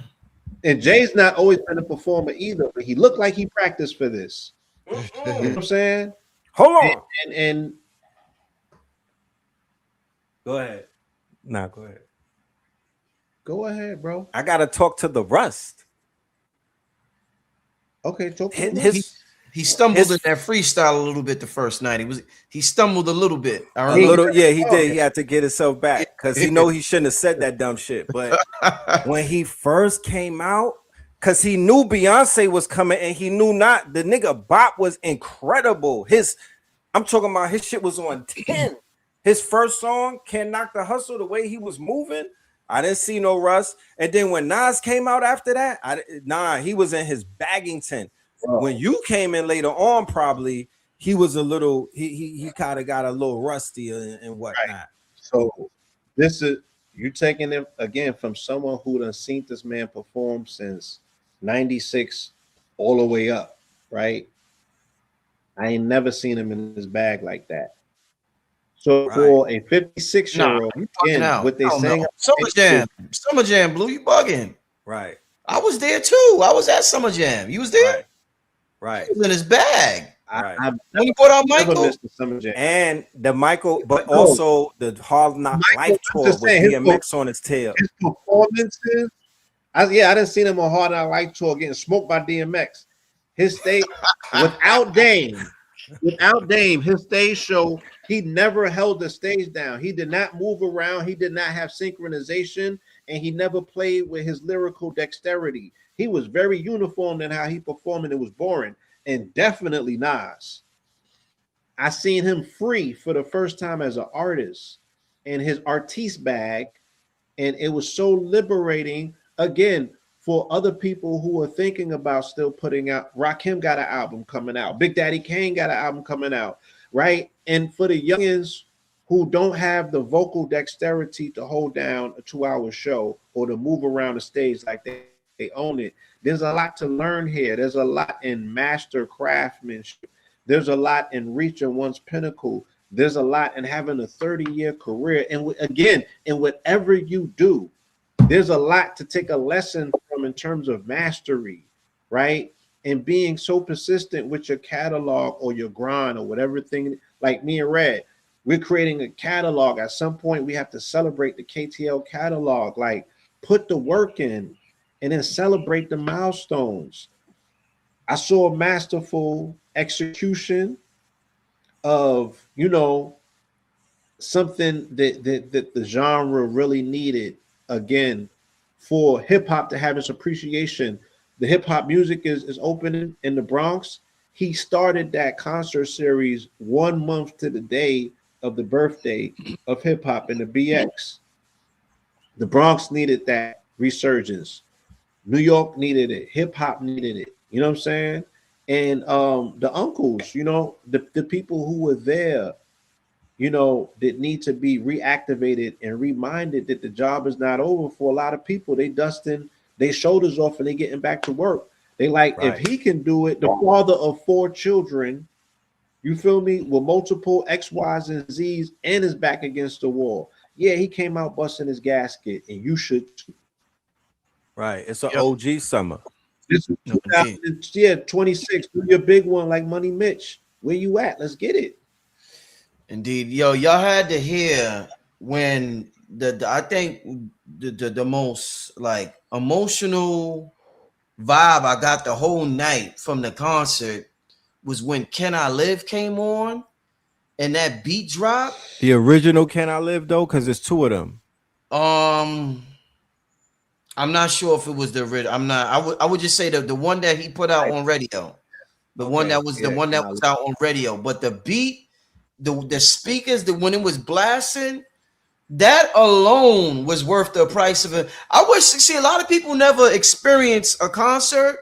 And if we're talking about energy and we're talking about feeling alive and we're talking about getting high and all of that, like if you go to, when you, there's a reason why concerts are so successful. When you're at a concert, the feeling you get is undescribable, family. So I don't know how many of y'all are. I've been going to concerts my whole life. I always say my favorite one was Kanye, Made in America in Philly. The nigga, it wasn't even like a human was on stage. He was like a beam of light. Hands down, my favorite concert of all time. But when Can I Live came on Friday, bro, the Sonics took you out. We was out. Me and Cam was looking around. The Sonics took you out of there, bro. I was gonna ask you about the bro, live band too, Rich. it was beautiful. I was gonna ask you about that. The I was live gonna band ask was you about there. the because you a producer, you a Sonics man. Listen, man. Guru was there. Guru was on the 1 and 2s. And for the family, if y'all don't know, Guru is a student of Dr. Valentine. He is a student of the community and whatnot. But I want to know sonically, Rich, how did the instrumentation, how did that live band mixing in with the beats, how did that sound? I'm gonna tell you. This is why people have been saying for the past since AI came around and Suno, live musicianship is going to be the biggest shit on earth real soon. Yes. There's nothing AI can do to replicate, duplicate, compete with that. To have a live musician there, because he's giving off, he or she's giving off energy as they playing, and just to see them play that instrument, AI has nuts. So AI is actually gonna create the rise of live musicianship, but it made me appreciate it even more than I was 10 years ago. So shout out to all the live musician. Anybody who's a live musician, pick your gear back up. Listen, it's going to be popping for the live musicians in the next decade, 2 or 3 or 4. As long as AI's around, fucking everything up. Live musicians is going to be popping. And that's what I was telling y'all as artists on all of our last meetups in the studio, that if we master the actual performance, if you put all of your energy into stock to just creating an experience for the audience, you know what I'm saying? It's something that they'll always walk with. Like, even with that, this is a last stand for humanity. People are showing what's the use case. Like, nah, you can't replicate or duplicate this. You know what I'm saying? Like this, like he has certain mixes during that show, like Renegade over Takeover. It's a new way to hear the music. Like New York State of Mind over the Marcy Where I'm From beat. You know what I mean? Like he's giving new life to the catalog and showing the improvisation that brother that was on the guitar, the energy that band was given. You know what I'm saying? It really, once again, I want to celebrate the fact that it just reminded me of the strength and the power of music. And for all of the conscious artists, for all of the new upcoming artists, for everyone that wants to make an impact and shift the paradigm, yo, you have a blueprint. You can, eat the meat and spit the bones out. Like, you don't have to like the man, you don't have to like the content. Take the template, master your performance, engage live instrumentation, and get out there and connect with the people in their heart chakra, create effervescence in your concert experiences so the people can be transported somewhere, you know what I'm saying? And they can sing praise to your name. But until then, and it's not an until then, create that space in your imagination. But yeah, I ain't finna be hating on greatness. Shout out to Al Kibalon 44 in the building. You was going, I watched you seen the show last week. Y'all seen the show? Killed that shit. Dude went insane. Shout out to shout out to Al Kibalon. What's I gonna say something about the concert? Blue, check. I was telling Red. This is what I was telling Red. I was like, if Hove wanted to stop the world after the weekend, this is what I would have did if I was Hove, Blue. Ether and Takeover is 20, 30 years behind us. We both became extremely successful. Nas in his investments at Coinbase, Hove with what he's doing. I would have let Nas come up, Blueprint Night. I would have performed Takeover. Then after that, I would have stepped back and let him perform Ether. Give Listen, the fans that, yo, that would have, listen, listen. it would have gave us something that nobody ever seen coming in the mid. That would have, because I was thinking about how is he going to top Kanye? Him letting Nas perform Ether. Where's the ego? There's no more ego. We're both Rich. successful. I got Beyonce and children. My daughter's playing the piano. Perform Ether, my brother. Get it over with. Residence Rich. You know what I'm saying? Get it As I was on this old school journey on Apple Music, I played Ether. Played it. Go listen to that shit when you get up. No, not with Blue Ivy in the building. No, that song, even to this fam, I listened to Ether because you remember we was kind of, I was agreeing, we was in the studio like, yeah, he should have, bro, and then I listened to it. No way. That's the reason why they did that little mashup and pounded each other. That is the reason why he called it Ether. It still hit like it's still hit. It's bro. It hit his soul. It hit his soul. That shit still hits your soul to this day. It is a dangerous song. Do not let it out the jar. Oh shit! You can't let it out the jar, Red. You gotta get nah. They need to just do. They need to do. They need to be like AB and Dean and get on Kick together and start streaming together and be buddies and whatnot, or have a boxing match. But don't play that song, bro. Don't play that song. That song is still getting me. I thought that y'all was saying that they needed to announce an album together. I thought that would have been, epic. That we get a cross collaboration at this point. The album that we really need, that can bridge culture and take the conversation. Like if the youth is not leading the genre, if the youth is not showing direction to the where the future of the people can potentially be, in terms of mental preparation. Because let's not forget, like Jay-Z has exerted political influence and he is responsible for getting a whole president in there. So these people are very vital when it comes to presidential politics. That's another reason that Jay-Z gets demonized on the internet, because he gets caught up in the whole dim wave, that has the internet that's kind of either churn MAGA or they just against Dems altogether. So he gets thrown in a lot of those brackets. You know what I'm saying? People have found a lot of reasons why. And I think that, once again, like I said, we've been pointing out his obvious occult affiliation since 2009, and I think they're a lot more obvious now. So when people convert it to information, they always have to demonize somebody. There's always got to be that person that represents the thing that you just discovered.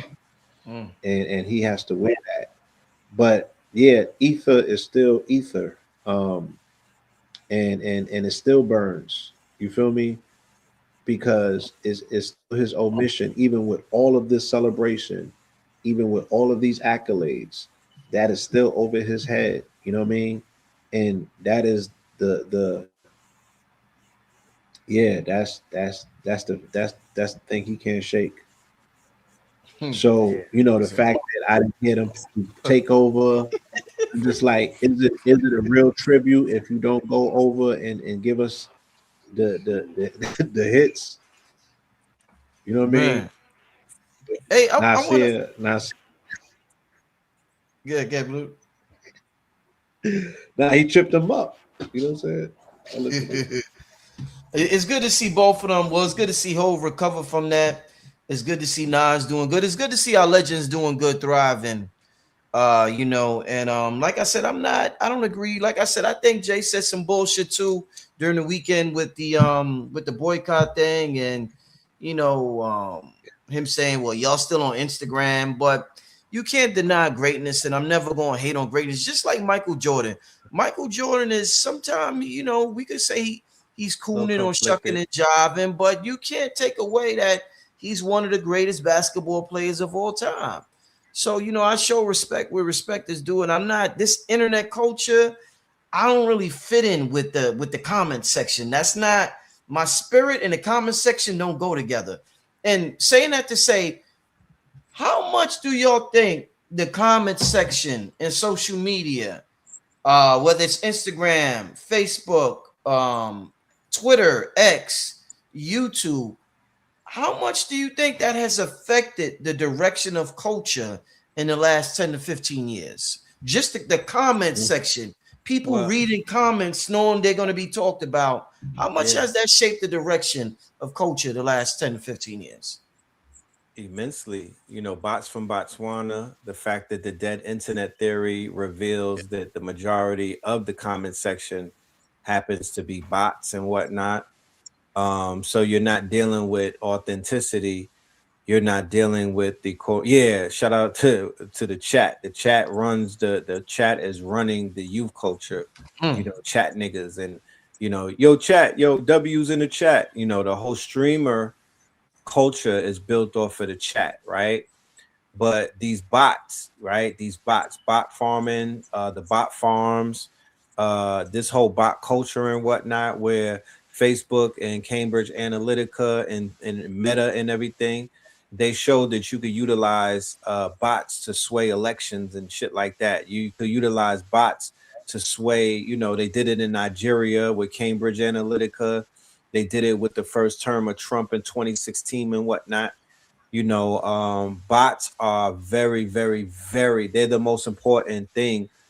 Comments in that nature is the most important component of the internet, because what it creates is this group mentality of, it's basically groupthink, and whatnot. So you can manipulate groupthink. You can manipulate groupthink through the comments. You can manipulate groupthink through bot farms and whatnot. And then the algorithm that Meta and YouTube have now incorporated, everybody's inside of an echo chamber. So, like, with case in point on IG, I clicked on one Jay-Z video from the concert, and then after that, my whole entire feed was Jay-Z concert. And I didn't really even ask for it, because they gave me everything Jay-Z for the rest of the night. That's how the algorithm is right now. We're now in an interest-based economy, right? It's no longer the intention economy, it's the interest economy. So the algorithm is going to give you anything that you're interested in. So if you show interest in the hate train, then they're gonna put your ass on that train. And that's that. You're not going to hear the opposing viewpoints and whatnot. You won't be able to debate it out, because they're just going to feed you everything inside of this echo chamber to feed what? Your dopamine. Yeah. Remember when I used to tell you I don't read comments, right? Because at some point in time, yes, comments can sway the opinion that somebody has about something that they even said or they stand on, because the comment section represents, like he said, the groupthink or the hive mind, and that hive can turn into swarms and killer bees. A beehive. I've seen comment sections pack people up where they have to fold and on the sword. You know what I'm saying? Eat their own tongue, pause, and deactivate, and all types. Run for the hills. I've seen it have physical effect on people's bodies as well. Like you was getting hit by mad mini drones. You know what I'm saying? The conscious section is real because it represents a conscientiousness, and a conscientiousness represents a plasmic field, right? And that plasmic field is almost like an egregor.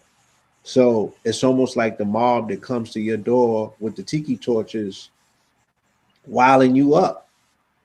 You know what I mean? You gotta get out the back, away from the angry mob. Like, I have seen comment sections go down like that. I remember when I had put a post up earlier this year and it was not being felt. Right? The comment section went crazy. You dig what I'm saying? And I held the line as long as I could. Retreat.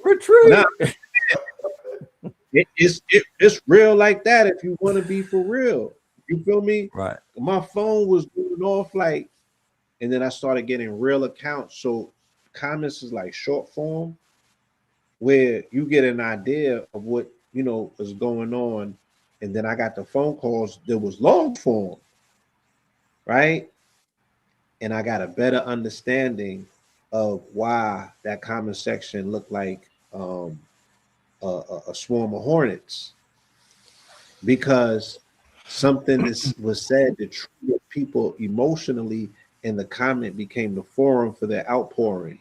And it's almost like they were on the pitch throwing rocks or throwing fastballs, as opposed to you might be on the field and you used to people throwing you lobs and you hitting home runs all day. Everybody's agreeing, right? Until they Right. don't agree, and then you get crazy.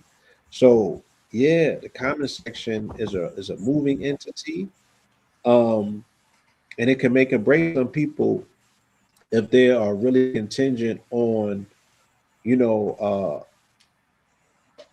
affirmation and appreciation from their audience. You know what I Right. mean? Seen it. Acceptance. I was listening acceptance. I was listening to Jabari and Sinetta, or no, Jabari and Brother Reggie. They were trying to figure out who won the debate that they just had this past strong in. And again, these things come down to bodies of people who you don't see their face. You don't know if this is about farm, right? But their wager ends up being so important to your reality. It's the wildest thing ever. And keep in Interesting. mind, going viral and virus is one and the same. But the difference between going viral, viruses die down, virility doesn't. Feel me? So meme warfare is real. Meme Mm. magic is real. You know what I mean? And people Facts. go to war with memes, and they go to war with the meme warfare. They go to war in the comment section. So like they said in the Matrix, if you die in the Matrix, you die in the real world. And I seen dudes get folded up in the Matrix, and then we went on 125th Street like, yo, that don't even look like sun no more. Yeah, Facts. no, yeah. Mnemonic. A couple of brothers recently that I seen them, and I was like, damn, they don't look the same, and I can see their aura kind of diminish. Like powerful speakers we know right now in this conscious move, their aura's diminished because of online attacks, and I'm like, damn, man, I hope that brother's able to recover or to get back to that level where he was at. So yeah, that's a real thing. You That's a die real. in the Matrix, then it will affect you in the real world. So you gotta protect your avatar, ladies and gentlemen, and move through this thing accordingly. You know what I mean? Because you could get cooked. Mm, mm, mm. Great response as usual. Listen, you know what's funny? Before we close it out, I want to get to I gotta close it out, family. But it's funny that Hove is the one that came up with the famous line, "Men lie, women lie, numbers don't." In that era we was in, but in this era, numbers are doing all the lying. Right, Streaming numbers, views, right. album sales, all these numbers is all lies right now. So it's just funny that he came up with that, and now we see none but lies when it comes to numbers, man. Because that applied to a different world. We're in a new world now. Yeah. He even had to adjust to this new world. He's not he that's what I'm saying. This new world is occupied by different kings, and what he's not a king in this new world. He was a king in the 2D world, and their physical copies and CDs and all of that. That was his realm, right? The digital realm, Drake and them is king in that realm and whatnot. They became kings in the digital world. So he's still rusty in the digital realm. Beyonce, she mastered the digital realm with the Beehive, with her online movement and things of that nature. And she don't even be on the internet like that. She lets her bees take care of business for her, and she's always ready. So whenever she gets the call, she's B is always ready for whatever. They say you gotta stay ready so you don't gotta get ready. Rihanna wasn't ready. You understand? And Beyonce was. You saw that on that stage and whatnot. That was the biggest demonstration. She's always ready. But But yeah, he's not the master inside of the digital realm and whatnot. He's making his way into that realm. That's why the topic of this is the real world versus the algorithm. He's a boss in the real world. And a lot of these new artists, like these SoundCloud rappers and these Rolling Loud dudes who can't rhyme without the backtracking, what they can't put on shows like that. You seen them at Rolling Loud? The Rolling Loud crowd, right? Horrible. They were But horrible. I must say that I saw the Sunrise performance in Romania in front of 100,000 with Playboy Cardi. That shit looked like a movie. Crazy, right? But those Rolling Loud art, he's like the king of that era, right? Those Rolling Loud artists and stuff like that, they don't, their numbers are, some of them are puffed up. They come from that era where men lie, women lie, numbers do. So when they come into the real world, that shit don't hit the same. You be like, damn, why only 3 people showed up? Or why nobody know their lyrics? Or why nobody is really hyped like that? Versus somebody who like a Nas, the old school, what they would call the old heads, and the old heads mastered the real world. DMX at that Woodstock show with in front of all of them people, he mastered the real world. He wasn't internet. Or like they say, internet. He wasn't of internet fame. He's lit on the internet, but he mastered 2D, the second dimension. The internet is the third dimension. And there are artists who run wild on the third dimension, but it's not a lot of the OGs. That's why the OGs became podcasters, by the way. That's why Fab and them is lit right now. Mano and all of them is lit because they had to go into, that's why Fat Joe is doing his comeback tour. He's trying to step on the niggas that tried to step on him, by the way. That's what he's out here doing. He got Jadakiss as his shooter and whatnot. You know what I mean? But he gonna mention, he's gonna take direct shots. I could already see it. You know what I'm talking about? You know, y'all poked the bear, and y'all didn't kill him. So he's gonna talk his shit like all Germans do, right? But yeah, that's a perfect example of that. That's why the podcast thing blew up, because they stepped into a new era, a new world, a new realm, the digital world, where they're not kings and whatnot, but they took receipts from academics and all of them, and they ran with that blueprint. Yeah, and they're attempting to package authenticity on the internet, and they have yet to realize that the internet is about imitation. It's about the fluffing of numbers. It's about, it's the digital divide. And but the flip side of it is the digital divide, but also it could become centralized and become hyper tallied all the way down to the very last. They could put it on blockchain and you can't flub the numbers. So the solution still exists. And also, Jay-Z's 30-year return as a cocaine capitalist and the person in the game who has been the most conscientious about financial literacy, right?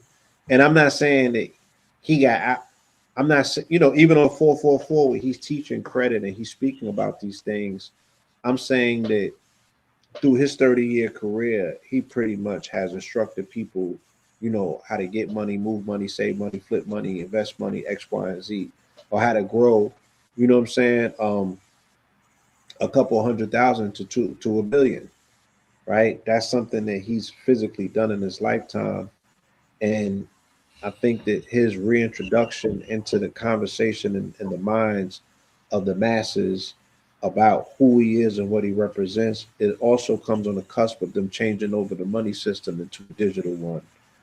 So that's coming in the midst of all of this as well. You feel me? When every asset will be tokenized, and we'll be dealing with the stable coin and the digital dollar. And again, all of that is finna kick in any minute now. But also need to speak that there were a lot of things as well happening in the background.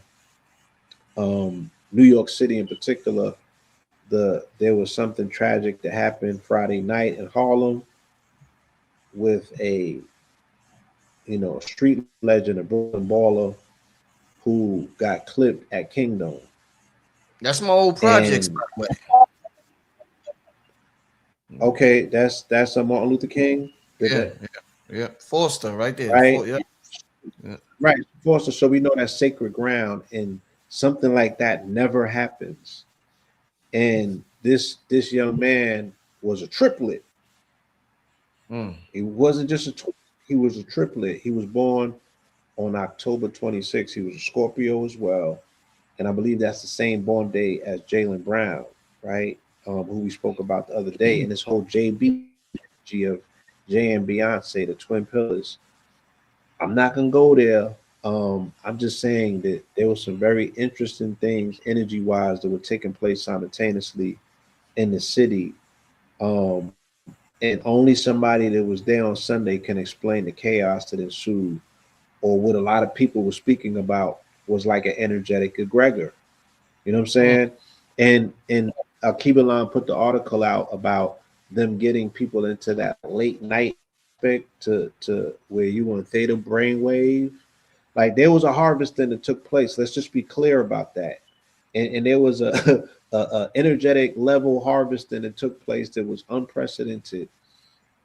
And these artists, these stars, these luminaries, yes, they are able to bring people into effervescence, into an encapsulation where all of that plasmic energy, all of that effervescence gets made available. But I'd be damned if you ain't get the best show ever in return for it. And sometimes that's just the trade-off. Sometimes it's just as simple as that.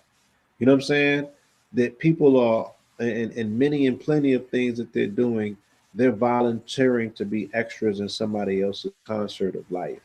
And it just so happens that the high wizard and the high wizardress, you know, put their concerted collective efforts together, and they gave you the best ritual of all. So, right, and I want to add this too. If if this whole thing was like a corporate play to bring more money in from the people, the higher ups, right? The Sunday fiasco, if he was able to ask for 10 million from the Saturday, he's now able to ask for 100. Why? Because he showed the world that was a masterclass in the power of his brand. It was the power of his brand that did not start a riot outside. I was out there. I got the footage and everything. I was out there, but I had my daughter with me, so I was like, "Yeah, we up out of here." You know what I mean? I'm not gonna have a because it was the energy was real thick, right? A masterclass in his brand. His brand survived a 4-hour controversy, right? The fact that people were trusting of him, right? Albeit what the internet says. So everything is good when everything is good. But when shit goes bad, that's when you're able to test your brand. That's when you're able to see the power of your brand. That's when you're able to see if the people are really with you when shit does not go their way. And it was not going people's way for about 4 hours. And then what happened? He put on that show, he cleared everything up. In hindsight, when all of the analysis look at it, they say that he made the right move. The insurance companies, big money like NFL and them, they're going to reward him for the third, even though he turned a negative into a positive, he will be rewarded for that. He will be rewarded for that. Now, if a riot happened and they started shooting up Yankee Stadium and everything, and somebody got clapped, yeah, then it'll be a whole different conversation. But the fact that they were able to carry out this was unprecedented. The Yankees never went through that. In the Knicks with the championship, they didn't go through something like that. They didn't get a security breach, and the game had to be stopped for hours until they figured things out. And no, this was only at that show. And they persevered, and they put on undoubtedly what people were saying the best night out of all three. Oh, it hands down looked like it. It was, yeah. I That think shit was crazy. Bro, night 3 was the best. Night 2 was Beyonce the second best. Night 1 was the third best. From what I've seen. Oh no. That's how I would rank it. I would say 3-1-2. 3-1-2. Yeah, I say 3-2-1. I would say 3-2-1. No doubt. You know, But yeah, he was able yeah, to Beyonce transmission out at 2:30. They smoking. They smoke. He was smoking. She didn't just come out with. She came out with the dances and everything. With the. Yeah, it was crazy, right? Collapsing the So wave, bro. We had the Norwegian. They was, bro. You seen We'll it? do another episode on the ceremony look, rituals, but right, whew, because I had my Chicago people was in town, and my Baltimore people was in town hitting me up, sending me pictures from outside. I said, yeah, my nigga, tuck your chain and you be all right, man. Just keep it, you know what I mean? Keep it low. You know what I'm saying? You gonna get in there. Then he sent me the visual. He was in there. And then my people from Chicago, they sent me the video. They was in the building and they was like, yo, this was almost like a rites of passage on some New York shit. But we made it through and we feel like we a part of, you know, they felt even more connected now. No, definitely. yeah, So yeah. Yeah, it was a great conversation, gentlemen. Last thing I would say, with all the controversy surrounding Hove and what he represented, what he does, I've never seen. What I would say is I've never seen you know, they say the musicians are the magicians. They go hand in hand. In ancient time, most of the magicians was musicians, and Yes, so on. So you know, magicians are the magicians. it's connected. I've never seen a hip hop artist able to pull off what he was able to pull off in his 30-year career in terms of magic. And what I mean by that is call yourself God, have everybody call you God, and do a hand mudra at the same time. Have them do the hand mudra while they're chanting Hova, while projecting their energy on you. Imagine if I'm in front, I'm like, and I got everybody calling me God. I think it's underrated in the magician field that he was able to pull that off successfully, authentically, and that people like, you know, we like, you know what I'm saying? Over the God. bro, We like like, I oh, said, let that's some them shit fight right in there. the comic section. Shit. Let them fight amongst Drake. They don't get it, my nigga. The owl as an occult esoteric motif is cute, but when you got the whole stadium calling you Hova and throwing the diamond up, my genius, you understand? It's a Reynolds. Like he came and got whatever he was coming for, and he left the people with something extraordinary. I hope that the majority of us are able to use it inspirationally for whatever we so choose. But I would definitely recommend against you looking for fault in a master class and a masterpiece of a demonstration, just like today's episode. It was amazing. Good brothers, thank you so much. Thank you to the audience for providing that heart chakra and that soul. And this is what we promise as, you know, curators of this conscious information, that we have our heart in this. And regardless if we speak about light or darkness, we always balance it out. You know what I'm saying? Our heart is light as a feather because this really is a labor of love. We love you as much as we love this experience, the highs and the lows, the valleys and the peaks. We will always end up on a high note in the high end of things. You know what I'm saying? And again, that's by having an open heart with open eyes and being able to receive. We just wanted to have a conversation with y'all, and it don't have to be rooted in hate for us to understand what the love of culture, music, and ultimately, like we said, performance art looks like, because he pulled it off. Salute to them. Indeed. As a fan of the culture and a connoisseur of the culture and somebody that appreciates the craft, right? Mhm. As a student of the craft, Mhm. right? I have to say that this whole entire experience in New York City, because I'm in New York, I'm on the ground, I feel the energy. There's people saying that this is the best summer that New York has ever had. For those that are out there, I will not let this go away. I will bottle this up and I will do my part as an artist, as a painter, as an artiste. I will create the best art that I can create as a result of being immersed in the energy. It's not Jay-Z, it's the New York energy right now. It has nothing, because remember, June was epic by itself with the Knicks and the FIFA and all type of stuff. This is just literally a continuation of the most epic quote unquote energy on the planet right now located right here in the Empire State, and I'm soaking all of it up. You understand? So I live off of experience. You dig what I'm saying? And once again, my experience is attached to these catalogs. My experience is attached to these artists. Albeit the personal shit, I'm talking about the arts, right? Albeit, bro, you can chop that word Albeit up all night. I'm tapping into the art. I'm tapping into the culture. Wait, paradigm. Yo, we shifting paradigms. You know what I'm talking about? Orbit. I wanted to put Yeah, this on fire record horse. before we Yeah. leave. One of my favorite moments this entire 3-week epic is when he performed the Dynasty intro to open up day 3. Yeah. When you know that everything was gonna be all right, and he came out and he did the Dynasty intro. I mean, again, to me, Can I Live Dynasty intro, and it's about in the lore. These are examples that, again, as the conscious community, I'm still. What about the evils? All of the curators, because he took them to the underworld and on day 1 when he did that set. I'll leave it there. I'll get back to that.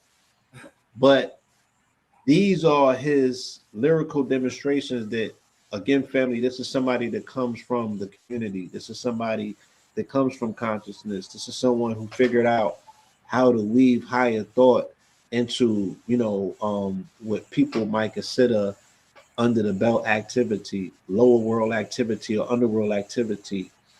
As is being explained with this overlapping conversation around Carisha and her anthem for Spin, that, when certain things in society have not worked for people, rather than people laying down and giving up, they have reached for alternative means. They have found the ways. You know what I'm saying? And the thing about new culture is that regardless of what way you choose or whatever it is that you show up to do, you're gonna do it masterfully. You know what I'm saying? And you're gonna pop your collar if you getting it off, especially if you're overcoming whatever the system is throwing your way. Again, we're not condoning underworld activity, and we're not saying that it doesn't have its repercussions. What we're also saying is that Jay-Z is the living proof that crime still pays. Say hello to the bad guy. I want to thank y'all once again, man. Absolutely incredible show tonight. And what this person put up here, people used to ask me back in the day, yo, why you like Hove? Listen, was born to dictate, never follow orders, dig face, get your shit straight, fucker. This is Big J. And you gotta hear it like, I will not lose. Ever. Yo, those mantras. That's my means so much to the mental development of people who are up against the system, because he still represents someone who beat the system, regardless of how he went about doing it. He might have made choices that you wouldn't, but so be it. You feel me? The physical realization that the crystallization and the manifestation of his imagination is what a lot of people are utilizing as the backdrop of their reality to succeed. Not to fail and not to cheat, but to put in work, right? Is, again, I wish that the younger generation had more examples, absent of what he represents, just more examples that are unique to their experience, right? Because different generations have different unique experiences. So this internet generation, they do deserve authenticity. And I hope that they are able to find that in their artistry.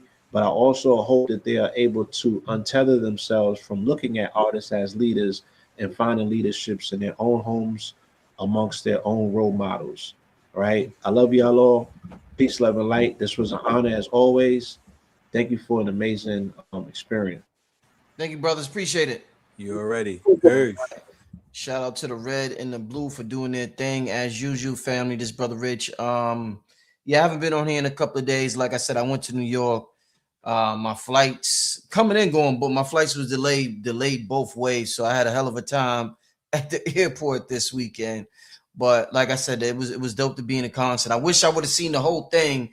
I missed the first hour or so, and I didn't.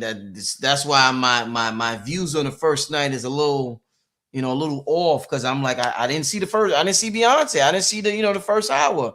But I'm thankful for what I did, was able to see. Shout out to Cambada. I was with Cambada at Yankee Stadium. But like I said, family, if y'all would have just been outside, I've never seen nothing like that in the Bronx. Outside at 1 a.m. There's events like, when we have events and the police presence will be there, and the police presence are there because they act like a Gestapo. They act like goddamn. Like they can't wait to arrest somebody. That happens a lot with black events. The police can't wait to the second it ends. This has happened a lot. If it's supposed to end at 1:30, 1:31, they locking niggas up. If you still around, when we like, yo, it just ended. It was not like that this weekend with the police. And I have many critiques of NYPD. I grew up in New York. Many critiques, but that weekend, the police was not like that. It was a lot of amazing, good vibes, energy on the streets of New York. And maybe, Blue talked about the Knicks. Maybe the Knicks added to that. But the vibes, Friday night when I went, the streets I felt like I could have walked down the block. I could have been in New York with a watch, a bracelet, 10 gold chains, and I could have just walked down any block. You know what I'm saying? It felt safe, and it felt like a lot of love in the streets. So, yeah. Well, let me see what y'all talking about in the chat real quick before I get out of here. Yeah, I want to do a show tomorrow. What's going on with this stomach virus that's going around? We need to talk about food and moving forward. I should have asked Blue, because Blue on his farm and shit, but what the hell is going on? They saying the produce got some shit on, and you get this stomach bug, and you throwing up, and you got diarrhea. Man, what is going on? Because I know people personally that is being affected by it. I don't know what it's called. Somebody said the Nolo virus. I don't know what it's called. I just know that they've been talking about some stomach bug that is going around, and they've been talking about it for a couple of weeks now. I think for probably about 3 weeks now. They've been talking about it. So just be aware of what you out there eating, family. And I shouldn't say that. I was in the airport, man. I was stuck in the airport all day, man. I started eating bullshit in the airport, so I can't. I'm actually on a fast now. This is my second day because I'm at the airport eating bullshit that I shouldn't be eating, that I don't care to discuss now.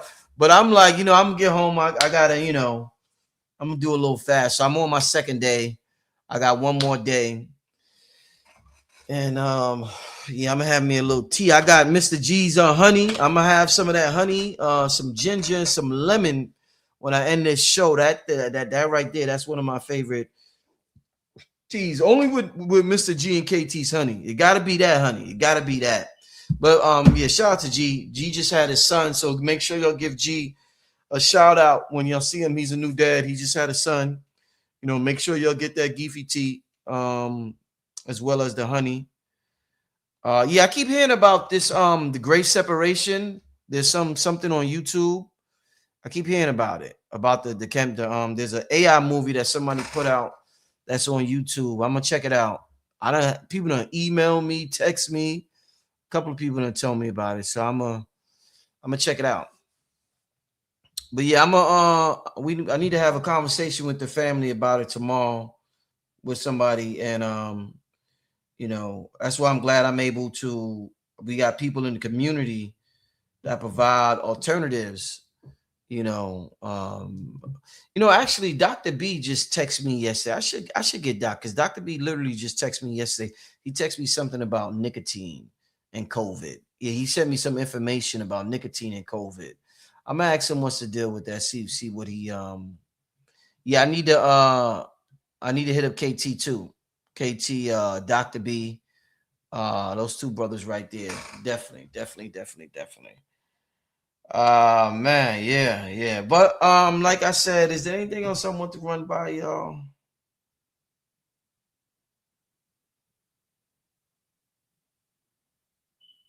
Yeah, I think that's it. And yeah, so I'm gonna be back tomorrow. I do want to talk about that. Yeah, but it did remind me this weekend also that I definitely can't wait till the next time we all gather and link up. You know, I think that it reminded me of how phony the internet is and the algorithm and how we need to link up more and come together more and vibe with each other and there's nothing like in-person energy, y'all. There's nothing like that.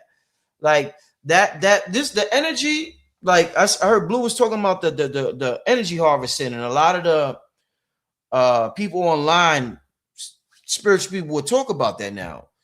This is what's not talked about, because that's a popular topic, loose and all of that. What's not talked about is the energy you get from going to that concert could last a month, 2 months.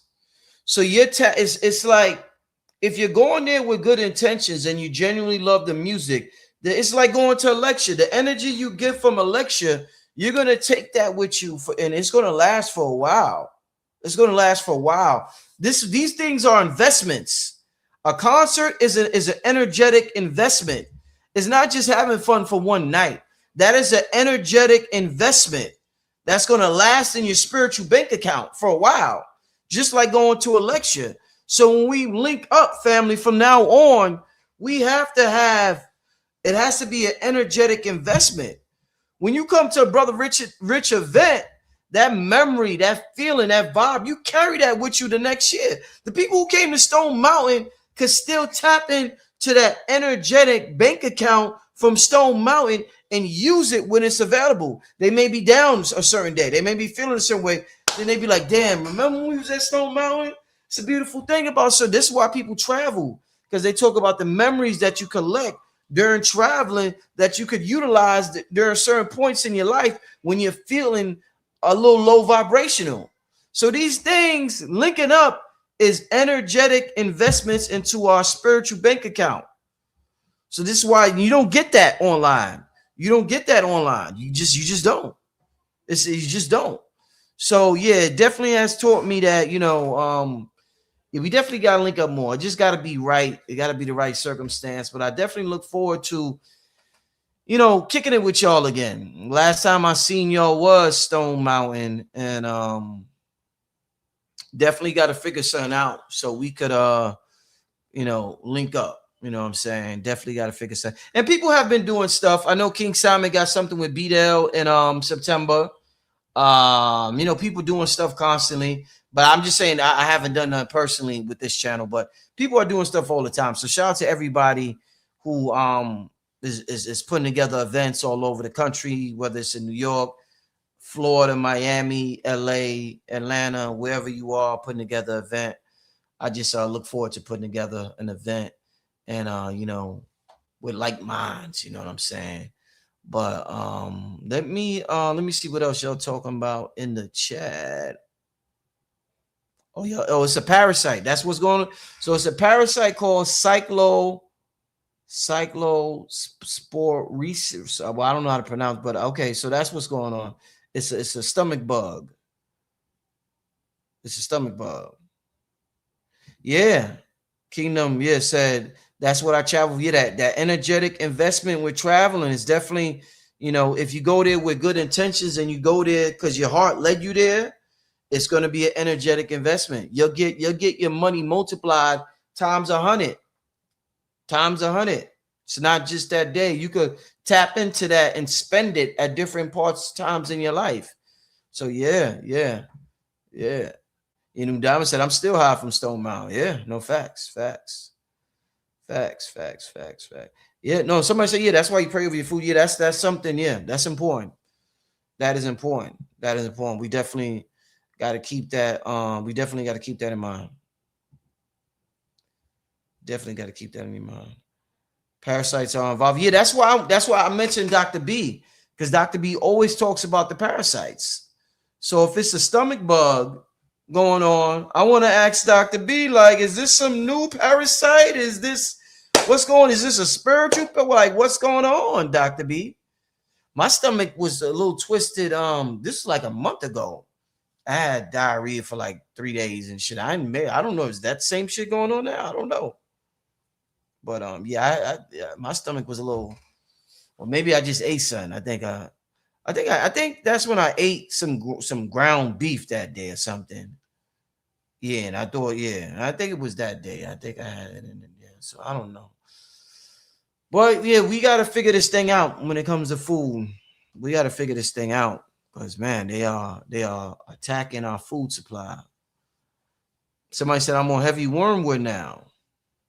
Okay. Got Red Pills info. Shout out to King Simon. Like I said, King Simon is doing something with B-Dell in September. I'll probably have B-Dell on in August to talk about that. But they got an event coming up in NYC. Oh, you remember? Yeah, yeah. Kingdom said, I remember you was talking about that. Yeah. I haven't ate it since then. But yeah, I got it from Whole Food. You know, you get shit from Whole Food, you figure you good. And I don't know. It just after I ate that, my stomach was like rumbling for days. So, but now they saying it's the produce. So you can't just get at the meat eaters. Now it's even if you eat salads all day, they saying it's the produce. So it's like, what the hell we supposed to do out here with this food supply? You know?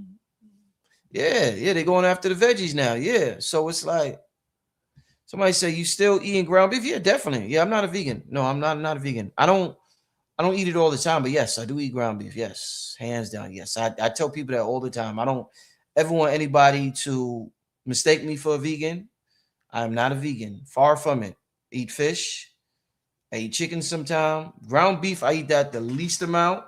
But yes, I do. Yes, I'm far from a vegan. Not a vegan over here.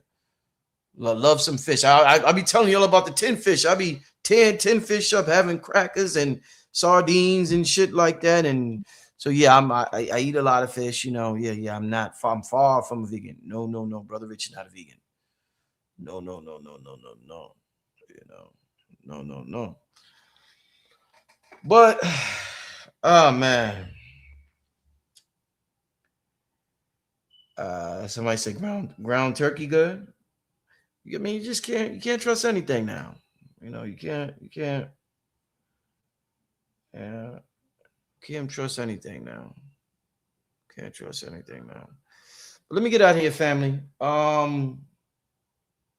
Let me share somebody because I had the light. I got the small cigars. I lit one earlier. Let me share the link for anybody who's still here who wants. And I just sent out big package say new diamonds. I did see you ordered. Yours went out today. So people who ordered in the beginning of July, like July 2nd, July 1st, that batch went out in June. The June early July batch just went out because I did see new diamonds order. I think you ordered July 2nd. I did see it. So that's how I'm able to know what batch just went out this morning. But that batch, that July 2nd June batch went out this morning. So just to let y'all give y'all update. Hey, how you get the small cigar? I'm sharing the link with you. I'm sharing the link. I'm sharing the link. That's the link right there. That's the link right there for the I just shared the link for the small cigar. I see why Rod Hayes like him. No, I can't front. I see why Rod Hayes from. It's I can see why. Thermal, never received your thermal. You have to contact Mr. G. I don't. The Geefy TT. I'm actually going to be talking about that tomorrow because that will definitely help with the stomach thing that's going around. So yeah, I'm definitely going to be talking to y'all about that tomorrow too.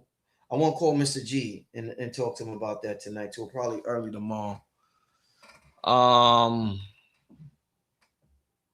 Rich, can we is the chain God? I don't understand. I don't understand what you asking. I don't understand what you asking. I don't understand that question. I don't understand the question. What time is this? 11:30. Yeah, I did, bro. He never got back on Gmail. Yeah, I'll let G know. I'm gonna probably call him in the morning. So I'll let G know. I'll let him know. Somebody say I got a small garden. The Mexicans got the chickens running around. Might be good. Yeah, man. If you're gonna eat meat, shit, man. Try not to them supermarkets. I mean, when we used to eat meat before, remember way, I don't know if y'all, I was born in the 80s, and I remember my family going to the butcher to get their meat before the supermarket. When the supermarkets popped up and became popular, everything changed. Once the supermarkets popped up and became popular, everything changed. But I'm old enough to remember it's 89, 88. The year's probably like 1989 or 88. And my family going to get their meat from a butcher. I remember that. So, I mean, yeah, that supermarket meat, damn, they put so much stuff on it to preserve it and to make it look good when it's not. To make it look red and all these chemicals that they put on it. The meat we're eating is not the meat that our grandmothers ate. It is not the meat that so definitely be. That's why I try. If I do eat, I'll go to Whole Foods, but you can't even trust that. Or I'll go to get grass fed, but even that sometimes is a con game or a scam. So, but it is what it is. Yeah, meat and eggs. Yeah, meat and eggs. Yep, from the butcher. Yeah, meat and eggs. Yeah, meat and eggs. Yeah. Eggs used to taste way different back in the day than what they taste now. Way different. Does anybody eat quail eggs? Anybody here eat quail eggs? Quail, them little tiny, it's like little tiny eggs. Anybody eat quail eggs? Yeah. What's the nutritional? Because I hear people, what's the nutritional value? Yeah, I know the soil. Yeah, the soil definitely ain't the same. Yeah, that's the biggest. That's the biggest problem. Is the soil? That's the biggest problem. Biggest problem. Yep. Anybody here eat quail eggs? What's the?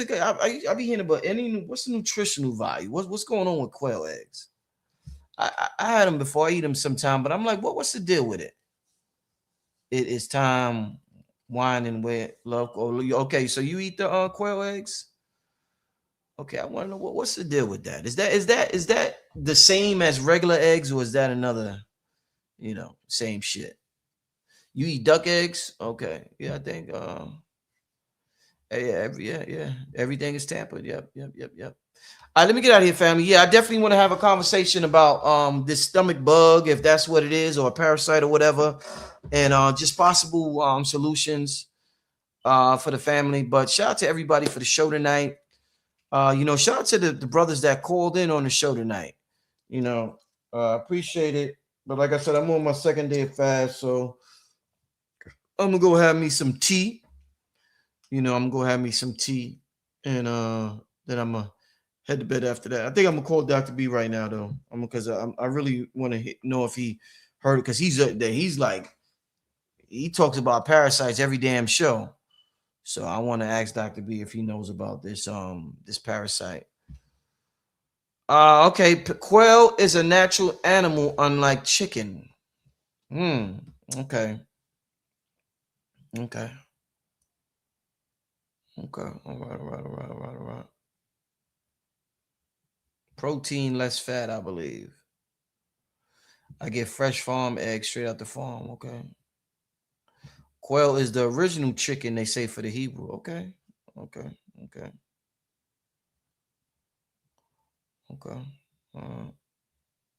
Yeah, I'm learning. I'm learning. All right, family. I'm gonna see you tomorrow. Right, everybody have a good night. Enjoy yourselves. God bless you. Thanks for tuning in, family. Peace and blessings. All right, peace. Before there was cigarettes, before there were brands, there was the leaf. Tobacco is one of the oldest forms of spirit communication known to humanity. Long before modern times, it was understood as a living messenger. a way for human intention to travel beyond the visible world and return with meaning. In the oldest traditions, tobacco was never a habit. It was a bridge, not something used to escape life, but something used to speak with it. Our ancestors knew breath as spirit itself, and smoke was breath-given form. When the leaf touched fire, it awakened. When guided by breath, it carried thought into the unseen. In that moment, intention became vapor, and prayer learned how to rise. It was never about getting high. It was about clarity, connection, making the invisible visible. That's the memory the leaf still carries. Radio Cigars. Radio cigar. Radio cigar. Radio cigar. Radio cigar. Cigar.